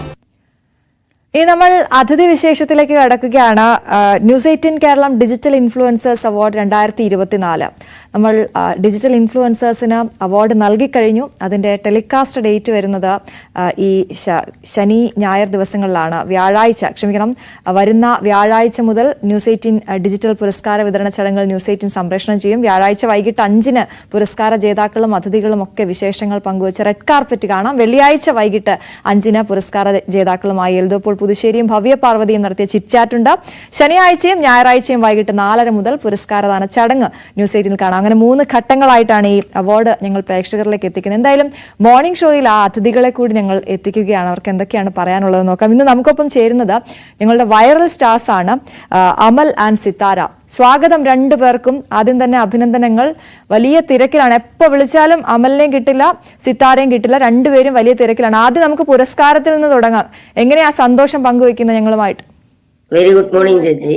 അപ്പോ പുരസ്കാരം കിട്ടിയതിൽ ഒരുപാട് സന്തോഷമുണ്ട്. ഞങ്ങൾക്ക് ആദ്യമായിട്ടാണ് ഇങ്ങനൊരു പുരസ്കാരം കിട്ടുന്നത്. അത് ന്യൂസ് 18 കേരള തന്നെ തന്നു. ഒരുപാട് സന്തോഷമുണ്ട്. സിത്താര, ഇപ്പൊ എവിടെയാണ് ഉള്ളത് രണ്ടുപേരും? ഇപ്പൊ ഞാൻ എന്റെ വീട്ടിലാണ്, കോഴിക്കോടാണല്ലേ? എപ്പോഴും യാത്രയിലാണ്. ഇപ്പൊ ഒരുപാട് പേര് വിളിക്കുന്നുണ്ട്. ഒരുപാട് പേരുടെ സ്നേഹം നേരിട്ട് കിട്ടുന്നുണ്ടെന്ന് അറിയുന്നുണ്ട്. അതിനെ കുറിച്ച് പറയൂ. ഒരുപാട് പേര് വിളിച്ചിട്ടുണ്ട്. ഒരുപാട് പേര് നമ്മളെ പോലെയുള്ള ആൾക്കാർ തന്നെ ഒരുപാട് പേര് വിളിച്ചിട്ടുണ്ട്. ഒരു അടച്ചിട്ട റൂമിൽ ഇരിക്കുന്ന ആൾക്കാരോടൊക്കെ ഇപ്പൊ എന്താ പറയാ പുറലോകത്തേക്ക് വരുന്നുണ്ട്. ഇപ്പൊ ഞങ്ങളെ കല്യാണം കഴിഞ്ഞതിന് ശേഷം ഒരു കൊച്ചിന്റെ കല്യാണം ഏകദേശം റെഡി ആയിക്കാണ്. നിശ്ചയം കഴിഞ്ഞു. അതായത് എന്റെ അച്ഛൻ ഒരു സ്റ്റാറ്റസ് ഇട്ടുണ്ടായിരുന്നു എന്റെ കല്യാണത്തിന്റെ ഒരു വീഡിയോ. അപ്പൊ കല്യാണത്തിന്റെ വീഡിയോ ഇട്ടപ്പോ അച്ഛന് ഒരു ബ്രോക്കറെ വിളിച്ചിട്ട് പറഞ്ഞു, ഇങ്ങനെ ഒരു കുട്ടിയുണ്ട്, ആ കുട്ടിക്ക് കല്യാണം നോക്കുന്നുണ്ട്, അവനോട് ചോദിക്കുക അവന്റെ ഗ്രൂപ്പിൽ ആരെങ്കിലും ഉണ്ടോന്ന്. അപ്പൊ ഞാൻ ഞങ്ങളെ ട്രസ്റ്റിന്റെ ഗ്രൂപ്പിൽ ഇട്ടു, ലിറ്റിൽ പീപ്പിൾ ട്രസ്റ്റിന്റെ ഗ്രൂപ്പിൽ ഇട്ടു. അപ്പോ അവിടുന്ന് നോക്കിയപ്പോ ആരും അങ്ങനെ എല്ലാവരും ഓക്കെയാണ്. അപ്പോ ഇങ്ങനെ പറഞ്ഞു. അപ്പൊ അത് കഴിഞ്ഞ് ഞങ്ങളെ നാട്ടിൽ തന്നെയുള്ള ഒരു ചേട്ടന് കല്യാണം സെറ്റായി. ഇപ്പൊ അവരെ നിശ്ചയം കഴിഞ്ഞ് വരുന്ന ഏപ്രിൽ അവരെ കല്യാണമാണ്. ഞങ്ങളുടെ ന്യൂസ് 18 കേരളത്തിന്റെ അവാർഡ് അവിടെ വന്നപ്പോ ഐശ്വര്യൊക്കെ വരുന്നുണ്ടല്ലേ? ഓ ഐശ്വര്യ അന്ന് വന്നിട്ട് എങ്ങനെ ഉണ്ടായിരുന്നു എക്സ്പീരിയൻസ്? അവാർഡിന് വന്നിട്ട് സിത്താര ഒന്നും മിണ്ടുന്നില്ലല്ലോ, എന്തെങ്കിലുമൊക്കെ പറയൂ. അവാർഡിന് വന്നിട്ടുള്ള എക്സ്പീരിയൻസ് പറയൂ. ആദ്യമായിട്ടല്ലേ അങ്ങനെ ഒരു അവാർഡ് കിട്ടുന്നത്? നിങ്ങൾ വൈറൽ സ്റ്റാർസ് ആണെന്ന് ബാക്കിയുള്ളവരൊക്കെ അംഗീകരിച്ച് ഇന്റർവ്യൂ ഒക്കെ എടുത്തിരുന്നു. അതൊക്കെ കണ്ടു. പക്ഷെ നിങ്ങളൊരു പുരസ്കാരം തന്നത് ഞങ്ങളാണല്ലോ. അപ്പൊ എന്തായാലും അന്ന് വന്നിട്ട് കൊച്ചിയിൽ വന്നിട്ടുള്ള അനുഭവം പറയൂ. സന്തോഷമുണ്ട്. ആദ്യമായിട്ട് ഇങ്ങനെ കിട്ടുന്ന. ഞാൻ വേദികളിലൊന്നും പങ്കെടുത്തിട്ടില്ല. പിന്നെ പാട്ട് പോകുന്ന ടെൻഷൻ മാത്രം ഉണ്ടായിരുന്നു. എന്നിട്ടോ പാടി കഴിഞ്ഞപ്പോ എന്താണ് പറഞ്ഞത് എല്ലാരും? എല്ലാവർക്കും ഇഷ്ടപ്പെട്ട് കൈയടിച്ചു. എന്താ അമല പറയാൻ വന്നേ? ആദ്യമായിട്ടാണ് ഞങ്ങൾക്ക് ഇങ്ങനെ ഒരു വേദി കിട്ടുന്നത്. അത് ന്യൂസ് 18 കൂടെ ആയതുകൊണ്ട് ഞങ്ങൾക്ക് ഒരുപാട് സന്തോഷം. അന്ന് ഫിലിം സ്റ്റാർസിനെയൊക്കെ കണ്ട് അവരൊക്കെ വന്ന് സംസാരിച്ചില്ലേ? ഒരുപാട് പേരെ കണ്ടു. പിന്നെ എന്റെ പുതിയ പടത്തിന്റെ ഷൂട്ടും തുടങ്ങി. ആഹാ, അപ്പൊ അത് പറയൂ. ആ വിശേഷം കൂടി അറിയട്ടെ. സിനിമാക്കാരനാണ് ഇനി. അതെ. ഇന്നസെന്റ് എന്ന് പറഞ്ഞ മൂവിയാണ്. ഷൂട്ട് ഇപ്പൊ തുടങ്ങിയിട്ടുള്ളൂ. അപ്പൊ കുറച്ചായി. ഇനിയിപ്പോ ഒരു ഏപ്രിൽ അങ്ങനെയാണ് വീണ്ടും ഷൂട്ട് വരുന്നത്. ഏപ്രിൽ ഫെബ്രുവരി ആയി ഒരു ഇതിൽ. ഓ ശരി ശരി. അപ്പൊ സിത്താരനെ കൊണ്ടുപോയില്ല അല്ലേ? സിത്താരനെ കൊണ്ടുപോകുന്നുണ്ട്. എന്റെ അത് കൂടെ ഷൂട്ടിന് കൊണ്ടുപോകാറുണ്ടെന്നാണ്. അത് അഭിനയിക്കുന്നുണ്ടോ സിത്താര? ഇല്ല ഇല്ല ഇല്ല, എന്റെ കൂടെ എപ്പോഴും ഉണ്ടാവും. ഓ ആണല്ലേ? അല്ലെങ്കിൽ വഴക്കിടുമെന്ന് വിചാരിച്ചിട്ടാണോ കൊണ്ടുപോകാത്തെ? അതൊന്നല്ല. അപ്പൊ ഇപ്പൊ ആണല്ലേ. അമലിന്റെ ജോലിയൊക്കെ എന്തായി ഇപ്പൊ? അതൊക്കെ മാറ്റി വെച്ചിരിക്കുകയാണോ? ജോലി മാറ്റി വെച്ചിരിക്കുക. അവിടെ ചേച്ചി മാത്രമാണുള്ളത്. ഹോസ്റ്റലിന്റെ കാര്യം ചേച്ചി മാത്രമാണ് നോക്കുന്നത്. നമ്മളത് വിട്ടു. അതെ അതെ, വിട്ടു. കുറച്ചുകൂടെ സജീവമായിട്ടല്ലേ? അതെ അതെ. ഇപ്പൊ സോഷ്യൽ മീഡിയയിൽ നിങ്ങൾ കൂടുതൽ ഇപ്പൊ സജീവമാവുന്നുണ്ട്. ഒരുപാട് വീഡിയോസ് ഒക്കെ വരുന്നുണ്ട് അല്ലേ? ആവശ്യപ്പെടുന്നുണ്ടോ ആളുകൾ ഇങ്ങനെ വീഡിയോസ് ഒക്കെ ഇടാൻ? ഒരുപാട് ആൾക്കാർ ആവശ്യപ്പെടുന്നുണ്ട്. ഒരു ചെറിയൊരു കൊച്ചുണ്ട്, ഒരു 5 വയസ്സുള്ള. ആ കൊച്ചു ഞങ്ങളെ വീഡിയോ കണ്ടിട്ടാണ് ഇപ്പൊ ഫുഡ് അടക്കം കഴിക്കുന്നത്. ഞങ്ങളെ ലൈവ് കണ്ടിട്ട് ഒരു ദിവസം ഉറങ്ങൂല. അത് എവിടെയുള്ള കുട്ടിയാണ്? പോയി കാണണം എന്നൊക്കെ തോന്നിയോ? കണ്ണൂരുള്ള ഒരു കൊച്ചു, ചെറിയൊരു കൊച്ചു ആണല്ലേ? എനിക്ക് തോന്നുന്നു സിത്താരയുടെ അമ്മ ഇപ്പൊ ഇത് കണ്ടോണ്ടിരിക്കുന്നുണ്ടാ. നിങ്ങൾ ചെറിയ പ്രശ്നങ്ങളൊക്കെ ഉണ്ടാക്കിയാണല്ലോ നമ്മുടെ കല്യാണമൊക്കെ കഴിഞ്ഞത്. അപ്പൊ ഞാന് സിത്താരയുടെ അമ്മയെ അന്ന് വിളിച്ചിരുന്നു. സിത്താരയുടെ അമ്മ എന്നെ ഇങ്ങോട്ട് വിളിച്ചപ്പോ എനിക്ക് ഭയങ്കര സന്തോഷം തോന്നി. എന്നോട് പറഞ്ഞു, സിത്താരയും അമലും അവാർഡ് വാങ്ങുന്ന എനിക്കൊന്ന് കാണണം, ഞാനൊന്ന് വന്നോട്ടെ എന്ന് ചോദിച്ചു. അപ്പൊ ഞാൻ പറഞ്ഞു വലിയ സന്തോഷം, വരണം എന്ന് പറഞ്ഞു. പക്ഷെ അന്ന് വരാൻ പറ്റിയില്ല. സിത്താര അമ്മ പിന്നെ വിളിച്ചിരുന്നു. അസുഖമൊക്കെ മാറിയോ? അസുഖമൊക്കെ മാറി, കുഴപ്പമൊന്നുമില്ല. ഇപ്പൊ ഭയങ്കര ഹാപ്പിയാണോ അമ്മ? ഹാപ്പിയാണ്. ഇപ്പൊ പ്രശ്നമൊന്നും ഇല്ലല്ലോ അല്ലെ? ഒരു പ്രശ്നമില്ല. ഇപ്പൊ ഏറ്റവും ഒടുവിൽ ഇപ്പൊ ഉദ്ഘാടനങ്ങളൊക്കെ ഉണ്ടോ നിങ്ങൾക്ക്? നിങ്ങൾക്ക് എന്തൊക്കെ കുറെ പരിപാടികളുണ്ടല്ലോ. പരിപാടി ഞങ്ങൾ ഇന്ന് രാവിലെ 10 മണിക്ക് പോവാണ്. തിരുവനന്തപുരത്തേക്ക് പോവാണ്. നാളെ പാരാ ഒളിമ്പിക്സ് നടക്കുകയാണ്. തിരുവനന്തപുരത്തേക്ക് വരികയാണ്. ഞാനിപ്പോ തിരുവനന്തപുരത്താ ഉള്ളേ. ആണോ? അപ്പൊ ഞങ്ങൾ അങ്ങോട്ട് വരികയാണ്. അങ്ങോട്ട് വരികയാണ്. ഓക്കെ, ഇങ്ങോട്ട് വരികയാണ്. അപ്പൊ എന്തിനാണ് വരുന്നത് പറയൂ. പാരാ അത്ലറ്റിക്കിന്റെ 3ാമത്തെ ഇവന്റ് നടക്കുകയാണ്. ഓക്കെ, അപ്പൊ പങ്കെടുക്കുന്നുണ്ടോ? അതെ അതെ, ഞങ്ങൾ രണ്ടാളും പങ്കെടുക്കുന്നു. ഏതാണ് ഇവന്റ്? ഏതാണ് event? Shot put, javelin throw, അടിപൊളി അടിപൊളി. അപ്പൊ അതിനു മുമ്പാണ് നമുക്കിപ്പോ നമ്മുടെ കൂടെ വന്നേക്കുന്നത് അല്ലേ? എന്നാ ഇവന്റ് എന്നാ നടക്കുന്നത്? ഇവന്റ് 26, 27. അപ്പൊ ഇനി കുറച്ച് ദിവസം ഇവിടെ ഉണ്ട്. രണ്ട് ദിവസം അവിടെ ഉണ്ടാവും. 2 ദിവസം ഇവിടെ ഉണ്ട്. അപ്പൊ ഇവിടെ വരുമ്പോ എങ്ങനെയാ? ഫോളോവേഴ്സിന്റെ അടുത്തൊക്കെയാണോ താമസവും അങ്ങനെയൊക്കെ ഉണ്ടോ? ഒരുപാട് ആൾക്കാർ പറഞ്ഞിട്ടുണ്ട് ഞങ്ങളെ വീട്ടിലൊക്കെ താമസിക്കാന്ന്. നമുക്ക് അവിടെ താമസ സൗകര്യമൊക്കെ അവരെ ഒരുക്കിയിട്ടുണ്ട്. ആഹാ, ചെലവൊന്നും ഇല്ലിപ്പോ അല്ലേ? ചെലവില്ല, വരവ് മാത്രമേ ഉള്ളൂ. ഭയങ്കര സന്തോഷത്തിലാണല്ലോ രണ്ടുപേരും. എന്താണ് വീട്ടിലെല്ലാരും എന്ത് പറയുന്നു? അമലിന്റെ വീട്ടിലെല്ലാരും എന്ത് പറയുന്നു? വീട്ടിലെല്ലാരും ഹാപ്പിയാണ്. അച്ഛൻ പുറത്തോട്ട് പോയാണ്, അമ്മ ഇവിടെ ഇരിപ്പുണ്ട്. അമ്മ ന്യൂസ് കണ്ടുകൊണ്ടിരിക്കുകയാണ്. അപ്പൊ അമ്മയ്ക്ക് ഒരു ഹായ് ഗുഡ് മോർണിംഗ് പറയാണ് രാവിലെ തന്നെ, ഇവർക്ക് ഇത്രയും ചിയറപ്പ് ചെയ്യുന്നതിന്. ഓക്കെ അമൽ, അപ്പൊ ഈ യാത്രകള് നമുക്ക് കുറച്ച് ബുദ്ധിമുട്ടുള്ള കാര്യമാണല്ലോ അല്ലെ? അപ്പൊ അതിന് കൂടെ ആരൊക്കെയാ വരുന്നത്? നിങ്ങളുടെ ഏറ്റവും വലിയ സപ്പോർട്ട് ആരാന്ന് പറയൂ. എന്റെ കൂടെ ഒന്നെങ്കിൽ എന്റെ അച്ഛന്റെ അമ്മ വരും, അല്ലെ അച്ഛൻ വരും, അല്ലെ ചേട്ടൻ വരും. അച്ഛമ്മയാണ് ഏറ്റവും വലിയ സപ്പോർട്ട് അല്ലേ? അതെ അതെ അതെ, അച്ഛമ്മയാണല്ലോ ഈ കല്യാണത്തിന്റെ ഒക്കെ പിന്നിലെന്ന് പറയാം. അതെ, കല്യാണത്തിന്റെ ഏറ്റവും മുന്നിൽ നിന്ന് നടത്തി തന്നെ. ഓക്കെ, അപ്പൊ വേറെ ആരൊക്കെയാണ് വരുന്നത്? അപ്പൊ അച്ഛമ്മ വരാം, പിന്നെ അച്ഛൻ വരും, ചേട്ടൻ വരും. ഇപ്പൊ വിരുന്നിന് പോക്കലൊക്കെ ഇല്ലേ, വിരുന്നൊക്കെ പോലെ അതിനെല്ലാം വിരുന്നിന് എന്റെ കൂടെ. സിത്താരയ്ക്ക് നാണൊക്കെ വരുന്നു. വിരുന്നൂടൊന്നും കഴിഞ്ഞില്ലേ? ഇത് കൊറേ കാലം ആയല്ലോ. എവിടെ ചേച്ചി, ഇനി എത്ര ഉണ്ട്? ഇനിയുണ്ടോ? ഒരുപാടുണ്ടോ? നിങ്ങളുടെ നാട്ടിൽ എങ്ങനെ അങ്ങനെ ഒരുപാട് സ്ഥലങ്ങളിൽ പോണമെന്നുണ്ടോ? ഞങ്ങളെ ബന്ധു വീട്ടിലൊക്കെ പോകും. അപ്പൊ അവരെന്താണ് ഗിഫ്റ്റ് ഒക്കെ തരുവോ? ഗിഫ്റ്റ് അല്ല, അവരെ സന്തോഷം എന്ന് പറയുന്നത് ഭക്ഷണം. അതെ അതെ, ഭക്ഷണം കഴിക്കലാണ് മെയിന്. ഞങ്ങൾക്ക് രണ്ടാമത് ഒരു പ്ലേറ്റിൽ ഒരു ഇത്തിരി ചോറ് മതി. ആണോ? അതും ഒരു പ്ലേറ്റില്? അതെ. എനിക്ക് അന്നൊരു പെർഫോമൻസ് ഉണ്ടായിരുന്നല്ലോ അമലെ, നമ്മുടെ വേദിയില്, ന്യൂസ് 18ന്റെ വേദിയിൽ അന്നൊരു പെർഫോമൻസ് പറഞ്ഞപ്പോ ഞാൻ പ്രപ്പോസ് ചെയ്യാന്നൊക്കെ പറഞ്ഞല്ലോ, അതൊന്ന് പറയൂ. പ്രപ്പോസ് ചെയ്തെന്ന് വെച്ചാല് ആളെ ഞാൻ ഗ്രൂപ്പ് കൂടിയാ കണ്ടത്. എല്ലാവർക്കും അറിയുന്ന കാര്യമാണ്. അത് ഇന്റർവ്യൂ കൊടുത്ത് തളർന്നു, അതെനിക്ക് അറിയാം. അതുകൊണ്ട് എനിക്ക് ബുദ്ധിമുട്ടാണ്. ഫ്രഷ് ചോദ്യങ്ങൾ ചോദിക്കണമല്ലോ, നിങ്ങളോട് എല്ലാരും ചോദിച്ചു കഴിഞ്ഞെല്ലാം. അതെ അതെ, അതുകൊണ്ട് നമ്മുടെ വേദിയിലെ കാര്യങ്ങൾ ചോദിക്കുന്നത്. അപ്പൊ അതുകൊണ്ട് പ്രപ്പോസൽ എളുപ്പമായിന്നാ? പ്രപ്പോസൽ എളുപ്പമാണ്, സിമ്പിളാണ്. എന്താ പറയാ, ആളെ മനസ്സിലുള്ള കാര്യം എന്നോട് ഓപ്പൺ ആയിട്ട് പറഞ്ഞു. ആളെ ബുദ്ധിമുട്ടും കാര്യങ്ങളൊക്കെ എന്നോട് ഓപ്പൺ ആയിട്ട് പറഞ്ഞു. ഞാൻ അതേപോലെ തന്നെ എന്റെ അവസ്ഥയും കാര്യങ്ങളൊക്കെ അവളോടും പറഞ്ഞു. നമുക്ക് രണ്ടുപേരും അടിപൊളിയായിട്ട് പോകുന്നു അല്ലേ? അതെ അതെ, അടിപൊളിയായിട്ട് പോകുന്നു. ഈ ഗ്രൂപ്പിൽ നിങ്ങൾ സജീവമാണോ അതോ നിങ്ങൾ ഇപ്പൊ ഭയങ്കര തിരക്കായി പോയോ? അല്ലല്ല, ഗ്രൂപ്പിൽ സജീവം തന്നെയാണ്. ഗ്രൂപ്പിൽ ഞങ്ങൾ രാത്രി 11 മണി തൊട്ട് ഗ്രൂപ്പ് നോക്കും, കാര്യങ്ങളൊക്കെ മെസ്സേജ് അയക്കും. അവിടുത്തെ ബ്രാൻഡ് അംബാസിഡേഴ്സ് ആയോ നിങ്ങള്? അവിടെ നമ്മളൊരു ഇതേ ഉള്ളൂ. ആണല്ലേ? എത്ര പേരുണ്ട് മെമ്പേഴ്സ് നിങ്ങൾക്ക്? മെമ്പേഴ്സ് 140. അതെ, അമൽ ആൻഡ് സിത്താര, നിങ്ങൾ അവർക്ക് കൊടുക്കുന്ന ഒരു ഊർജ്ജം വലുതാണ് കേട്ടോ. നിങ്ങൾ ഒരുപാട് സ്ഥലങ്ങളിലേക്ക് പോകുന്നു, യാത്ര ചെയ്യുന്നു, നിങ്ങൾക്ക് ഇപ്പോൾ പുരസ്കാരങ്ങളൊക്കെ കിട്ടുന്നു. അപ്പോൾ അവർക്ക് കൊടുക്കുന്ന, അതാ ഞാൻ ചോദിച്ചത്, അതിൽ എത്ര മെമ്പേഴ്സ് ഉണ്ട്, അവരുടെ അടുത്തു നിന്നുള്ള റെസ്പോൺസ് ഒക്കെ എങ്ങനെയാ ഇതിന്? ഒരുപാട് എല്ലാവരും നല്ല രീതിക്ക് തന്നെ റെസ്പോണ്ട് ചെയ്യുന്നത്. ഞങ്ങൾ പറയാനുള്ള കാര്യങ്ങളൊക്കെയാണ് നിങ്ങൾ പറയുന്നത്, ഞങ്ങൾ അനുഭവിച്ച കാര്യങ്ങൾ തന്നെയാണ് നിങ്ങളിപ്പോ ഓൺലൈൻ മീഡിയയിൽ പറയുന്നത്. വെച്ചാല് ഞങ്ങൾ ഒരുപാട് കാര്യങ്ങൾ അനുഭവിച്ചിട്ടാണ് ഇവിടം വരെ എത്തിയത്. അതായത് ബസ് കയറുമ്പോ, ഞാൻ പഠിക്കുന്ന കാലത്ത് ബസ് കയറി എങ്ങനെയാ വെച്ചാല് കാലിന്റെ 2 മുട്ട് കുത്തിയിട്ടാണ് ബസ് കയറിയത്. അത് സാധാരണ ബസ്സാണെങ്കിലും അങ്ങനെ തന്നെയാ, കാലിന്റെ മുട്ട് കുത്തിയിട്ടാണ് ബസ് കയറുന്നത്. അപ്പൊ അത് ഞങ്ങൾ പോരാടി അതിനിപ്പം മാറ്റം വന്നു. അതേപോലെ തന്നെ നമ്മളൊരു ഹോട്ടലിൽ പോകുമ്പോ വാഷ് ബേസിൽ കൈ കഴുകുമ്പോ അത് വലുതായിരിക്കും, ചിലപ്പോ നമ്മൾ ആരെങ്കിലും എടുത്തിട്ടായിരിക്കും കൈ അതിന്റെ മുന്നിലേക്ക് വെക്കുക. ഇപ്പം മാറി, നമുക്കത് താത്തി വെച്ച് തന്നു, നമുക്കായിട്ടൊരു വാഷ് ബേസ് വെച്ചു. പിന്നെ അതേപോലെ തന്നെ ട്രെയിനിലൊക്കെ പോവുകയാണെങ്കിൽ നമുക്ക് വളരെ ബുദ്ധിമുട്ടാണ്. ഇപ്പോൾ എനിക്ക് തോന്നുന്നു SLR എന്ന് പറഞ്ഞൊരു കോച്ച് ഉണ്ട്, ഡിസേബിൾഡ്.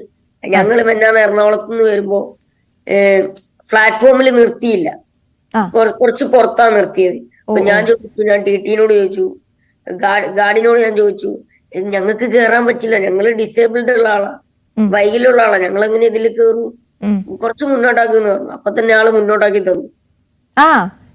എനിക്ക് വയ്യ, അതാണ് നമുക്കിപ്പോ ചോദിക്കാനുള്ള ഒരു ആർജവമൊക്കെ വന്നു അല്ലേ, പറയാനൊക്കെ. നമുക്ക് കിട്ടേണ്ട അവകാശങ്ങള് നമ്മൾ തന്നെ നേടിയെടുക്കുക എന്നാണ്. അടിപൊളി. അമല് സിത്താരയുടെ മുമ്പിൽ വീണ്ടും ഹീറോ ആണോ സിത്താര? അതെ, ഒരു പാട്ട് പാടാം നമുക്ക് മോർണിംഗിൽ, എല്ലാരും കേൾപ്പിക്കാം, ഒരു ചെറിയ പാട്ട് മോർണിംഗില്. നല്ല രാവിലെ ആവട്ടെ എല്ലാവർക്കും. ഇഷ്ടമുള്ള പാട്ട് പാടിക്കോ സിത്താര. കുഴപ്പമില്ല, കേൾക്കാത്ത ഒരുപാട് പേരുണ്ടാവും, അവർക്ക് വേണ്ടി ഒരു പാട്ട് പാടിക്കോളൂ. ബാച്ചിലർ പാർട്ടിക്ക് അതൊരു പാട്ട് പാടാവേ. ഉറപ്പായിട്ട് പാടിക്കോളൂ. എല്ലാരും കമന്റ് ഇടുന്നുണ്ട്, ഇതിന് മാറ്റിപ്പിടി. അതാ നമുക്ക് അടുത്ത പ്രാവശ്യം മാറ്റിപ്പിടിക്കാം, ഇത് ഇപ്പൊ കൂടി അവർ ക്ഷമിക്കും. പാടിക്കോളൂ. പിടഞ്ഞുണരും തുലായി നീ, വാതിലുകൾ പിടഞ്ഞുണരും നീലാനാളമായി. മതിയോ? ഓ, അമല് കൂടെ പാടാനൊക്കെ ശ്രമിക്കുന്നുണ്ടായിരുന്നല്ലോ. അമല പാട്ട് ഭയങ്കര ഇഷ്ടമാണോ? ഇവള് പാടും, അതിങ്ങനെ കേട്ട് ആസ്വദിക്കും. ഡ്യുവറ്റ് പാടാൻ ശ്രമിച്ചുകൂടായിരുന്നോ? ഡ്യുവറ്റ് പാടിണ്ടായിരുന്നു ഒരു പാട്ട്, കുറെ ആൾക്കാർ കമന്റ് ഇട്ട് പോയി ബാക്കി. അതെന്താ പാടണ്ടെന്ന് പറഞ്ഞോ അവര്? അമല് പാടണ്ടെന്ന് പറഞ്ഞോ? അതുകൊണ്ട് ഒഴിവാക്കിയല്ലേ? അല്ലാത്ത സമയങ്ങളിൽ നിങ്ങൾ ഇരിക്കുമ്പോ ഇതുപോലെ റൊമാൻറ്റിക് ആണോ വീട്ടിലിരിക്കുമ്പോഴും? ഇതേപോലെ തന്നെയാ, നമ്മള് ഇങ്ങനെയൊക്കെ തന്നെ കാര്യങ്ങളൊക്കെ സംസാരിച്ച് ഒരുമിച്ച് എവിടെ പോകുമ്പോഴും ഞങ്ങൾ ഒരുമിച്ച് തന്നെ ഉണ്ടാവുന്നത്. എന്താണ് ഇനിയുള്ള ഒരു പ്ലാൻ? എന്താണ് നിങ്ങളുടെ മുന്നോട്ടുള്ള, നിങ്ങള് യൂട്യൂബ് ചാനൽ കുറച്ചുകൂടെ ഗംഭീരമാക്കാനായിട്ട് അങ്ങനെ എന്തെങ്കിലും ഉദ്ദേശിക്കുന്നോ? സോഷ്യൽ മീഡിയയിൽ എന്തെങ്കിലും ചെയ്യാൻ ഉദ്ദേശിക്കുന്നുണ്ടോ? സിനിമയിൽ കൂടുതൽ സജീവം, എന്തെങ്കിലും ഒരു പ്ലാൻ ഉണ്ടോ നിങ്ങൾക്ക്? പ്ലാന് ഇപ്പൊ ഞങ്ങൾക്ക് ഫസ്റ്റ് തന്നെ എനിക്ക് വന്ന പടമാണ്, അപ്പോ അവരെ കൂടെ തന്നെ മുന്നോട്ട് പോവാന്നാണ്. പിന്നെ അതേപോലെ തന്നെ സോഷ്യൽ മീഡിയയില് ഇൻസ്റ്റാഗ്രാം, യൂട്യൂബ് ഒക്കെ നിറഞ്ഞിരിക്കുന്നതിനാണ്. സോഷ്യൽ മീഡിയ പ്ലാറ്റ്ഫോമിലേക്ക് ഇറങ്ങാൻ പോവാ. അതെ. അതാണ്, അപ്പൊ രണ്ടുപേരും കൂടെ അങ്ങ് ഇറങ്ങാൻ പോവാ. ഒന്നൊന്നര ഇറക്കമായിരിക്കും. അപ്പൊ എന്തായാലും ഞങ്ങളുടെ വക, ഞങ്ങളുടെ അവാർഡ് അതിനൊരു ഊർജ്ജമാകട്ടെ കേട്ടോ. അതെ, അപ്പൊ ഉറപ്പായിട്ടും. അപ്പൊ ഞങ്ങളുടെ അവാർഡ് കൊണ്ട് ആ ഊർജ്ജത്തിൽ അങ്ങ് ഇറങ്ങുക, നമുക്ക് കിട്ടുന്ന സമയം മാക്സിമം എൻജോയ് ചെയ്യുക. ഓക്കെ, ലൈഫിൽ നേടിയെടുക്കാനുള്ള കാര്യങ്ങളിലേക്കൊക്കെ നിങ്ങൾക്ക് പോകാൻ കഴിയട്ടെ.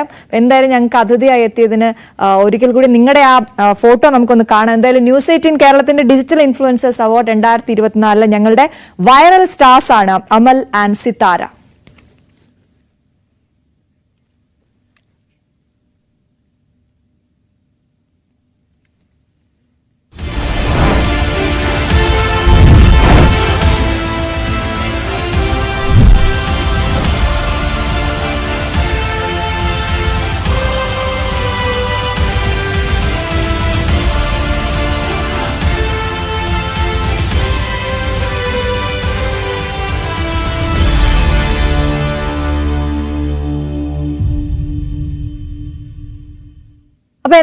പ്രേക്ഷകരെല്ലാം ഞങ്ങൾക്കൊപ്പം ഉണ്ടാകണം. വരുന്ന വ്യാഴാഴ്ച മുതലാണ് ന്യൂസ് 18 ദിയ പുരസ്കാര വിതരണ ചടങ്ങുകൾ ന്യൂസ് 18 സംപ്രേഷണം ചെയ്യുക. വ്യാഴാഴ്ച വൈകിട്ട് 5 മണിക്ക് പുരസ്കാര ജേതാക്കളും അതിഥി വിശേഷങ്ങളും പങ്കുവച്ച് റെഡ് കാർപ്പറ്റ് കാണാം. വെള്ളിയാഴ്ച വൈകിട്ട് 5-ന് പുരസ്കാര ജേതാക്കളുമായുള്ള ചിറ്റ് ചാറ്റ് കാണാം. ശനിയാഴ്ചയും ഞായറാഴ്ചയും വൈകിട്ട് 4:30 മുതൽ പുരസ്കാരദാന ചടങ്ങ് ന്യൂസ് 18 കാണാം.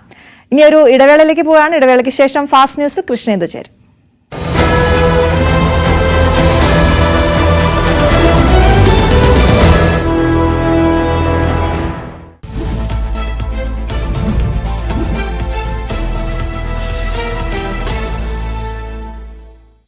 നമസ്കാരം, ഫാസ്റ്റ് ന്യൂസിലേക്ക് സ്വാഗതം. IPL ചരിത്രത്തിലെ വിലയേറിയ താരമായി ഋഷഭ് പന്ത്. ലക്നൌ ടീമിലെത്തിയത് 27 കോടിക്ക്. ശ്രേയസ് അയ്യർ 26.75 കോടിക്ക് പഞ്ചാബ് കിങ്സിൽ. അർഷ്ദീപിനും ചഹലിനും 18 കോടി. 15.75 കോടിക്ക് ജോസ് ബട്ട്ലറിനെ സ്വന്തമാക്കി ഗുജറാത്ത് ടൈറ്റൻസ്. IPL മെഗാ താരലേലം ജിദ്ദയിൽ തുടരുന്നു. ഉത്തർപ്രദേശിലെ സംഭാലിലുണ്ടായ സംഘർഷത്തിൽ 3 മരണം. മസ്ജിദ് സർവേക്കെതിരായ പ്രതിഷേധം സംഘർഷത്തിൽ കലാശിച്ചു. സംഘർഷത്തിൽ 22 പോലീസുകാർക്കും പരിക്ക്. കോടതി ഉത്തരവിനെ തുടർന്നാണ് ഷാഹി മസ്ജിദിൽ സർവേ നടന്നത്. ഉത്തർപ്രദേശിലെ സംഭാലിൽ മുസ്ലിം പള്ളി സർവേക്കിടെ നടന്ന ആക്രമണം തെരഞ്ഞെടുപ്പ് ക്രമക്കേടുകളിൽ നിന്ന് ശ്രദ്ധ തിരിക്കാനുള്ള പദ്ധതിയെന്ന് സമാജ്വാദി പാർട്ടി അധ്യക്ഷൻ അഖിലേഷ് യാദവ്. BJPയും സംസ്ഥാന സർക്കാരും ചേർന്നാണ് പദ്ധതി ആസൂത്രണം ചെയ്തത്. ഒരു തവണ സർവേ പൂർത്തിയായ സാഹചര്യത്തിൽ രണ്ടാമതൊരു സർവേ എന്തിനെന്നും അഖിലേഷ് യാദവ്. പാലക്കാട്ടെ തോൽവിക്ക് പിന്നാലെ സംസ്ഥാന BJPയിൽ പൊട്ടിത്തെറി. BJP സംസ്ഥാന അധ്യക്ഷൻ K സുരേന്ദ്രനെതിരെ പാർട്ടിയിൽ നീക്കം ശക്തം. സുരേന്ദ്രൻ തന്നെ പ്രചാരണം നയിച്ചിട്ടും പാലക്കാട് വോട്ട് ചോർച്ചയുണ്ടായത് ഗൗരവമായി പരിശോധിക്കണമെന്ന് സന്ദീപ് വചസ്പതി. പ്രാദേശിക നേതൃത്വത്തിലും ഭിന്നത രൂക്ഷം. സ്ഥാനാർത്ഥി നിർണയം പാളിയെന്ന് ഒരു വിഭാഗം. പാലക്കാട്ടെ തോൽവി സംബന്ധിച്ച ചോദ്യങ്ങളിൽ നിന്ന് ഒഴിഞ്ഞുമാറി വി മുരളീധരൻ. എന്താണ് സംഭവിച്ചതെന്ന് അറിയില്ലെന്നും എല്ലാത്തിനും പാർട്ടി അധ്യക്ഷൻ മറുപടി പറയുമെന്നും മാത്രമായിരുന്നു പ്രതികരണം. സന്ദീപ് വാര്യർ പാർട്ടി വിട്ടത് തിരിച്ചടിയായോ എന്ന ചോദ്യത്തോടും പ്രതികരിച്ചില്ല. പാർട്ടി തന്നെ ഏൽപ്പിച്ച ഉത്തരവാദിത്വം മഹാരാഷ്ട്രയിലായിരുന്നുവെന്നും വി മുരളീധരൻ വ്യക്തമാക്കി. C കൃഷ്ണകുമാറിനെതിരെ തുറന്നടിച്ച് BJP ദേശീയ നിർവാഹക സമിതി അംഗം N ശിവരാജൻ. ശോഭാ സുരേന്ദ്രനായിരുന്നുവെങ്കിൽ പാലക്കാട് വിജയിക്കുമായിരുന്നു. പൊതുവോട്ടുകൾ കൂടി നേടിയെടുക്കാൻ ശോഭയ്ക്ക് കഴിയുമായിരുന്നു. കൃഷ്ണകുമാർ പ്രവർത്തന ശൈലി മാറ്റണമെന്നും എല്ലാവരോടും ബന്ധം വേണമെന്നും വിമർശനം. പ്രിയ അജയനെ മാറ്റിയതിൽ കൃഷ്ണകുമാറിന് പങ്കില്ലെന്നും N ശിവരാജൻ. പാലക്കാട് നഗരഭരണത്തിനെതിരെയായ വികാരം തിരിച്ചടിക്ക് കാരണമായെന്ന് NDA സ്ഥാനാർത്ഥി C കൃഷ്ണകുമാർ ന്യൂസ് 18നോട്. UDFും LDFും കള്ളപ്രചാരണം നടത്തി. നഗരസഭയ്ക്കെതിരായ പ്രതിച്ഛായ തിരുത്തിയെടുക്കണം. തന്റെ ശൈലി മാറ്റണം എന്ന് തെരഞ്ഞെടുപ്പ് സമയത്ത് ആരും പറഞ്ഞില്ല. തോൽക്കുമ്പോൾ K സുരേന്ദ്രനെ കുറ്റപ്പെടുത്തുന്ന രീതി ശരിയല്ലെന്നും C കൃഷ്ണകുമാർ. പരസ്യ വിമർശനങ്ങൾക്കിടെ നേതൃയോഗം വിളിച്ച് BJP. ഉപതെരഞ്ഞെടുപ്പ് തോൽവി ചർച്ച ചെയ്യാൻ BJP നേതൃയോഗം ചേരും. മറ്റന്നാൾ കൊച്ചിയിലാണ് യോഗം. പാലക്കാട്ടെ തോൽവി പ്രധാന ചർച്ചയാകും. പാലക്കാട് വൻ വിജയം നേടിയതിന് പിന്നാലെ ഉമ്മൻചാണ്ടിയുടെ കല്ലറയിൽ പുഷ്പാർച്ചന നടത്തി രാഹുൽ മാങ്കൂട്ടത്തിൽ. കോൺഗ്രസ് നേതാക്കൾക്കൊപ്പമാണ് പുതുപ്പള്ളിയിലെത്തിയത്. ഉമ്മൻചാണ്ടിയുടെ കല്ലറ വൈകാരിക